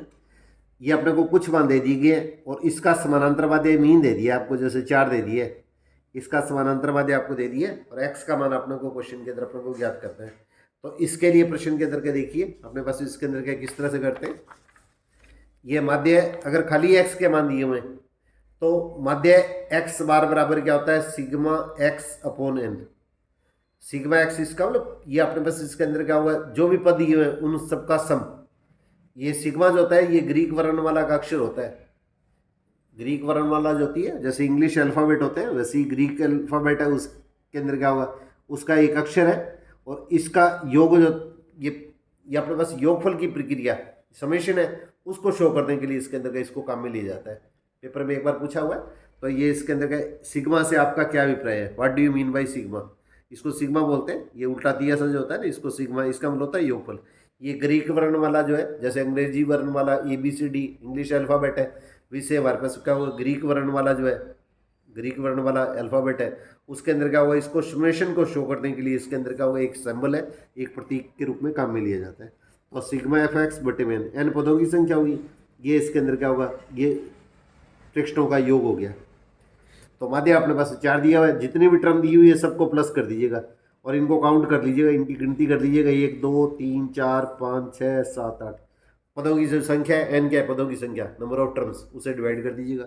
अब इसके अंदर क्या है, 4, नीचे कुछ भी नहीं है तो 1 लगा सकते हैं अपनी ओर से, इन सबको प्लस कर दीजिएगा। तो 3 और 4 7, 7 में 8 प्लस किया तो इसके अंदर कितना होगा, 15, 15 और 5 20, और इन दोनों को, तीनों को प्लस कर दो, 1 2 3 26, 26 प्लस x। कई बच्चे क्या करते हैं, ये गलती करते हैं, इसके अंदर यहाँ पे क्या आता है, ये निशान नहीं लगाते हैं, निशान नहीं लगाते हैं तो फिर ये गुणा का चिन्ह माना जाता है, फिर आपका क्वेश्चन है वो गलत हो जाता है। तो 4 बटे में कुछ भी नहीं है तो अपनी ओर से 1 लगा लो, तो 26 और प्लस ये जो भी माना आएगा, ये x बटे में 8। अब 1 को इससे गुणा किया, तिरछा गुणा करेंगे, क्रॉस मल्टीप्लाई करेंगे तो वो इस टर्म आ गई, और 4 को 8 से गुणा करेंगे तो 32 आ गया। तो x बराबर 32 माइनस 26, 32 में 26 माइनस करेंगे तो x इक्वल टू क्या होगा, ये अपने पास आपका आंसर 6 अपने को प्राप्त हो जाता है। अब एक ये देखिए, ये राजस्थान बोर्ड की पुरानी बुक है, उसके अंदर ये फॉर्मूला नहीं दिया होता, ये NCERT बुक के अंदर फॉर्मूला दिया हुआ है। ये मोस्ट इंपॉर्टेंट फार्मूला है, इसलिए आपको सबको इसके अंदर स्पेशली इस चीज़ को ध्यान रखने की कोशिश कीजिएगा आप लोग। तो ये तीनों मान जो होते हैं, माध्य बहुलक माध्य का, माध्य उसको मीन बोलते हैं, माध्य को मीडियन बोलते हैं, बहुलक को मोड बोलते हैं। इन तीनों के बीच में रिलेशन पूछ लेते हैं, संबंध बताइएगा। तो इन तीनों के बीच के अंदर के ये अपने पास आपकी बुक के अंदर दिया हुआ है। तो माध्य को 3 से मल्टीप्लाई करो बराबर बहुलक प्लस 2 गुणा माध्य। ये इस फॉर्मूले को बुक के अंदर ऐसे दिया हुआ है, पेपर के अंदर ऐसे भी पूछा जा सकता है। तो बहुलक बराबर क्या होगा, ये 3 गुणा माध्यक, और इस माध्यक को इधर लाएंगे तो इसके अंदर क्या होगा, -2 गुणा माध्यक हो जाएगा। तो ये बहुलक तो क्या हुआ है, मोड बराबर क्या हुआ, 3 इंटू ये इसके अंदर माध्यक, माध्यक का मतलब अपने बस के मीडियन, ये इसके अंदर माइनस 2 इंटू मीन। अगर आपने पास इसके अंदर क्या है, ये 3 इंटू ये माध्य क्या हुआ है मीडियन बराबर बहुलक का मतलब मोड प्लस 2 इंटू मीन, ये फॉर्मूला याद रखिएगा। तो तीनों में से कोई भी अगर 2 मान आपको दिए हुए हैं तो इसके अंदर इस फॉर्मूले में ये वैल्यू पुट करके तीसरा जो मान होता है वो मान अपने पास ज्ञात किया जा सकता है। इस तरह के जो क्वेश्चन है कई आपकी एक्सरसाइज में दे रखे हैं, तो ऐसा क्वेश्चन भी पूछ सकते हैं, फॉर्मूला भी पूछ सकते हैं, दोनों टाइप अपने पास का क्वेश्चन आपको ध्यान होने चाहिए। मैं नेक्स्ट क्लासेस के अंदर क्या होगा कुछ अंतराल के बाद में घंटे 2 घंटे में आपको एक बना के और शेयर कर दूंगा, जिसमें थोड़े से इंपॉर्टेंट क्वेश्चन बचे हुए हैं वो सारे के सारे आपके साथ में और शेयर हो जाए। अब इसमें देखिए कुछ 4-5 क्वेश्चन और है। एक सिक्के को उछाला जाता है तो इसके अंदर चित्त और पट्ट आने की प्रायिकता ज्ञात कीजिएगा। ये छोटे छोटे क्वेश्चन है, तो प्रायिकता जो प्रोबेबिलिटी है वो इसके अंदर 4 मार्क्स की है। इसमें एक नंबर के 2 क्वेश्चन और 2 नंबर का 1 क्वेश्चन पूछा जाएगा। और ये जो सांख्यिकी है स्टैटिस्टिक्स मीन मोड मीडियन माध्य बहुलक और माध्यिका, उस पर अपने पास के 11 नंबर के क्वेश्चन पूछे जाएंगे। तो कमजोर बच्चे हम कम से कम इन दोनों एक्सरसाइज पे स्पेशली ध्यान दीजिएगा। और इसके अंदर रचना जो कंस्ट्रक्शन है उस पर अपने पास इसके अंदर क्या होगा, ये इसके अंदर के 6 नंबर के क्वेश्चन पूछे जाते हैं। 3 क्वेश्चन आएंगे 6 नंबर के, एक 1 नंबर का, एक 2 नंबर का, एक 3 नंबर का। तो कमजोर विद्यार्थी कम से कम ये क्वेश्चन और छोटे क्वेश्चन है उसके अंदर का जरूर कीजिए। ये ज़्यादातर क्वेश्चन जो मैं आपके साथ में शेयर कर रहा हूँ ये 1 नंबर या 2 नंबर के ही क्वेश्चन है। तो एक सिक्के को उछाला जाता है तो चित्त और पट्ट आने की प्रायिकता बतानी है। तो चित्त आने की प्रायिकता और पट्ट हेड और टेल दोनों की प्रोबेबिलिटी क्या होती है, हाफ हाफ होती है। और ये हमेशा ध्यान रखना, नीचे वाली वैल्यू बड़ी होती है, ऊपर वाली वैल्यू ज़्यादा इक्वल हो सकती है और या छोटी होगी, ऊपर वाली वैल्यू बड़ी नहीं हो सकती। आगे क्वेश्चन आएगा तो उसमें आपको और मैं क्लियर करता हूँ। अब देखिए कोई भी घटना के घटित होने की जो संभावना है 0.05 दे रखी है। ये बुक के अंदर भी क्वेश्चन है, मोस्ट इंपॉर्टेंट क्वेश्चन है। तो ई नहीं का मतलब कोई भी घटना है वो घटित नहीं हो रही है, कोई भी इवेंट है वो घटित नहीं हो रही है, तो उसकी प्रोबेबिलिटी क्या होती है। तो कोई घटना के घटित होने की प्रायिकता और घटित नहीं होने की प्रायिकता, जैसे ये आगे वाले क्वेश्चन में दे रखा है PE plus PE dash, PE plus E dash, ऊपर डैश लगा दे चाहे लाइन लगा दे बार लगा दे, इन दोनों का सम क्या होता है, योगफल हमेशा एक होता है। ये इंपॉर्टेंट फॉर्मूला होता है, कोई घटना के घटित होने और घटित नहीं होने की प्रायिकताओं का योगफल हमेशा एक होता है। तो इसका मतलब अगर आपको ये मान दिया हुआ है तो एक में से ये माइनस कर दीजिएगा, घटना के घटित नहीं होने की प्रायिकता दी है तो एक में से ये मान माइनस कर दीजिएगा, तो दूसरा मान अपने को प्राप्त हो जाता है। तो घटना के घटित होने की प्रायिकता दी हुई है तो घटना के घटित नहीं होने की प्रायिकता ई के ऊपर लाइन लगा दें, ई बार या ये डैश सा लगा दें या ई नोट नहीं लगा दें, एक ही बात होती है। तो 1 माइनस पी, यहाँ पे ई है तो ई लिख दीजिएगा, ई है तो ए लिख दीजिएगा, इसमें कुछ भी हो सकता है। ई दिया है तो ई लिख देना, ए दिया है तो इसके अंदर ए लिख देना। अब 1 माइनस 0.05। अब इसको हल करने के अंदर का आप कोई भी गलती मत कर दीजिएगा, ये चीज़ स्पेशली अपने को ध्यान रखनी है। 1 और 0.05, यहाँ पे देखिएगा बहुत से बच्चे इसके अंदर का वो इस प्रकार की मिस्टेक करते हैं। तो डेसिमल की सीध में डेसिमल लगाना है। अब 1 और डेसिमल या डेसिमल के बाद में क्या है, ये 2 जीरो है तो ऊपर 2 जीरो लगा लीजिएगा। अब एक में से ये माइनस करना है तो 5 9 डेसिमल 0, तो 0.95 ये अपने पास आपका आंसर आ जाएगा।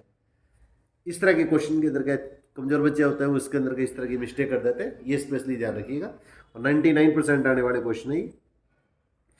एक अपने बुक जो है 15.1 एक्सरसाइज जो एनसीईआरटी में उसका पहला क्वेश्चन है, उसमें इस तरह के क्वेश्चन दे रखे हैं, बिल्कुल वैसा क्वेश्चन उठाया गया। और इसमें से ये 5 पार्ट है, उसमें से ये क्वेश्चन 100% पूछा जाता है। तो यहाँ पे देखिए किसी भी घटना के घटित होने की प्रायिकता प्रोबेबिलिटी और घटित नहीं होने की प्रायिकताओं का योगफल हमेशा क्या होता है, एक होता है। 15.1 का पहला क्वेश्चन है ये अपने बुक के अंदर एनसीईआरटी में, उसके अंदर क्या ये ऑप्शन ये खाली स्थान रिक्त स्थान में क्वेश्चन दे रखे हैं। तो इसके 5 पार्ट है, इसमें से कोई भी एक पार्ट 99% पूछे ही जाते हैं। अब इस तरह से देखो उस घटना की प्रायिकता जो घटित नहीं होती, जो इवेंट हैपन नहीं होती है, उसकी प्रोबेबिलिटी हमेशा क्या होती है, 0 होती है। और उसको क्या बोलते हैं, इसको असंभव घटना या इम्पॉसिबल इवेंट बोलते हैं। असंभव घटना या इम्पॉसिबल इवेंट बोलते हैं। और जो घटना निश्चित तौर पर घटित होती है, जो घटना निश्चित तौर पर घटित होती है उसकी प्रायिकता क्या होती है, 1 होती है। उसको निश्चित घटना या पॉसिबल इवेंट बोला जाता है, उसको पॉसिबल इवेंट बोला जाता है। और हमारे पास क्या किसी प्रयोग की सभी प्रायिकताओं का योगफल, कितनी भी घटनाएं एक साथ अगर घटित होती है उन सब का जो सम होता है उनका योगफल हमेशा 1 होता है। ये लास्ट ईयर पेपर के अंदर पूछा गया था बोर्ड के अंदर। और किसी घटना की जो प्रोबेबिलिटी प्रायिकता जो होती है वो 0 और 0 से बड़ी और 1 और 1 से छोटी होती है। किसी घटना के घटित होने की प्रोबेबिलिटी जीरो और जीरो से बड़ी और एक से छोटी होती है। तो यहाँ पे देखिए कोई भी घटना है उसके घटित होने की जो प्रोबेबिलिटी है वो हमेशा इसके अंदर क्या जीरो और जीरो से बड़ी एक और एक से छोटी होती है। ये पेपर में अंदर क्वेश्चन इस तरह से भी पूछा जा सकता है, कोई भी घटना जैसे उसके घटित होने की प्रायिकता ये इस तरह से दे दी है। अब आपको m का और n का मान पूछ ले, यहाँ पे जीरो की जगह m दे दिया है, n की जगह ये दे दिया है, तो कोई भी घटना घटित होने की प्रायिकता क्या होगी, यहाँ पे तो क्या होगा जीरो और जीरो से बड़ी, तो ये मान m तो कितना होगा जीरो हो गया, और ये n का मान ये क्या होगा एक हो जाएगा। तो किसी भी तरह से इसके अंदर का ये क्वेश्चन है उसके अंदर पूछा जा सकता है। तो ये इसके अंदर क्या होगा, कुछ इसके अंदर इंपॉर्टेंट क्वेश्चन है वो उसके अंदर क्या है, ये इसके अंदर क्या टीचर साथियों के द्वारा इसके अंदर भिजवाए गए थे, उनके सामूहिक प्रयासों से ये पेपर जैसे बनाया गया था। तो इसमें सारे जो छोटे क्वेश्चन है पुराने सालों के पेपरों के क्वेश्चन है उनका संकलन किया गया था। तो ये क्वेश्चन है वो इसके अंदर क्या मैंने आप लोगों के साथ में शेयर किए हैं। तो आप भी इसके अंदर क्या होगा, ये इसके अंदर के एक दूसरे अपने साथियों के साथ में शेयर कीजिएगा, और शिक्षक साथियों से भी मैं इसके अंदर क्या होगा, ये इसके अंदर क्या होगा, ये सादर अनुग्रह करूँगा इसके अंदर क्या वो अपने सभी बच्चों के साथ में ये क्लास है वो इसके अंदर क्या शेयर करें। और इसके अंदर क्या होगा, ये एक क्लास है उसके अंदर क्या होगा, इसके अंदर क्या कुछ टॉपिक है उसके अंदर का इसमें जो नहीं है उस तरह की इसके अंदर क्लास है उसके अंदर मैं शाम तक आप लोगों के साथ में इसके अंदर का निश्चित तौर पे शेयर करूँगा। और कोई भी टॉपिक है तो इसके अंदर का परसों होने वाले पेपर के लिए इसके अंदर क्या होगा, मेरा आज लेट आवर्स तक इसके अंदर क्या होगा ये आप लोग पर्सनली इसके अंदर क्या होगा, तो बड़े क्वेश्चन है उसके अंदर क्या मैं आप लोगों के साथ में बना के आज इसके अंदर शेयर कर नहीं पाऊंगा। तो पहले मैंने इसके अंदर जीरो मैथमेटिक्स क्लासेस के अंदर 10th के अंदर जो प्ले लिस्ट के अंदर क्लास है उसमें ऑलमोस्ट सारी क्लासें बनाई हुई है, तो इसके अंदर क्या वो क्लास है उसके अंदर आप देख सकते हैं। फिर भी अगर आपको कोई समस्या आती है तो निश्चित तौर पे आप इसके अंदर का शेयर कीजिएगा, मैं आप लोगों को इसके अंदर का हर संभव इसके अंदर का आप लोगों के साथ में इसके अंदर प्रयास करूँगा। तो अपने सभी साथियों के साथ में इधर इसके अंदर का इस क्लास को शेयर कीजिएगा और इसके अंदर का लाइक कीजिएगा। अगर आपको क्लास अच्छी लगी हुई है तो हमारा अपना होल बढ़ाइएगा। All the best.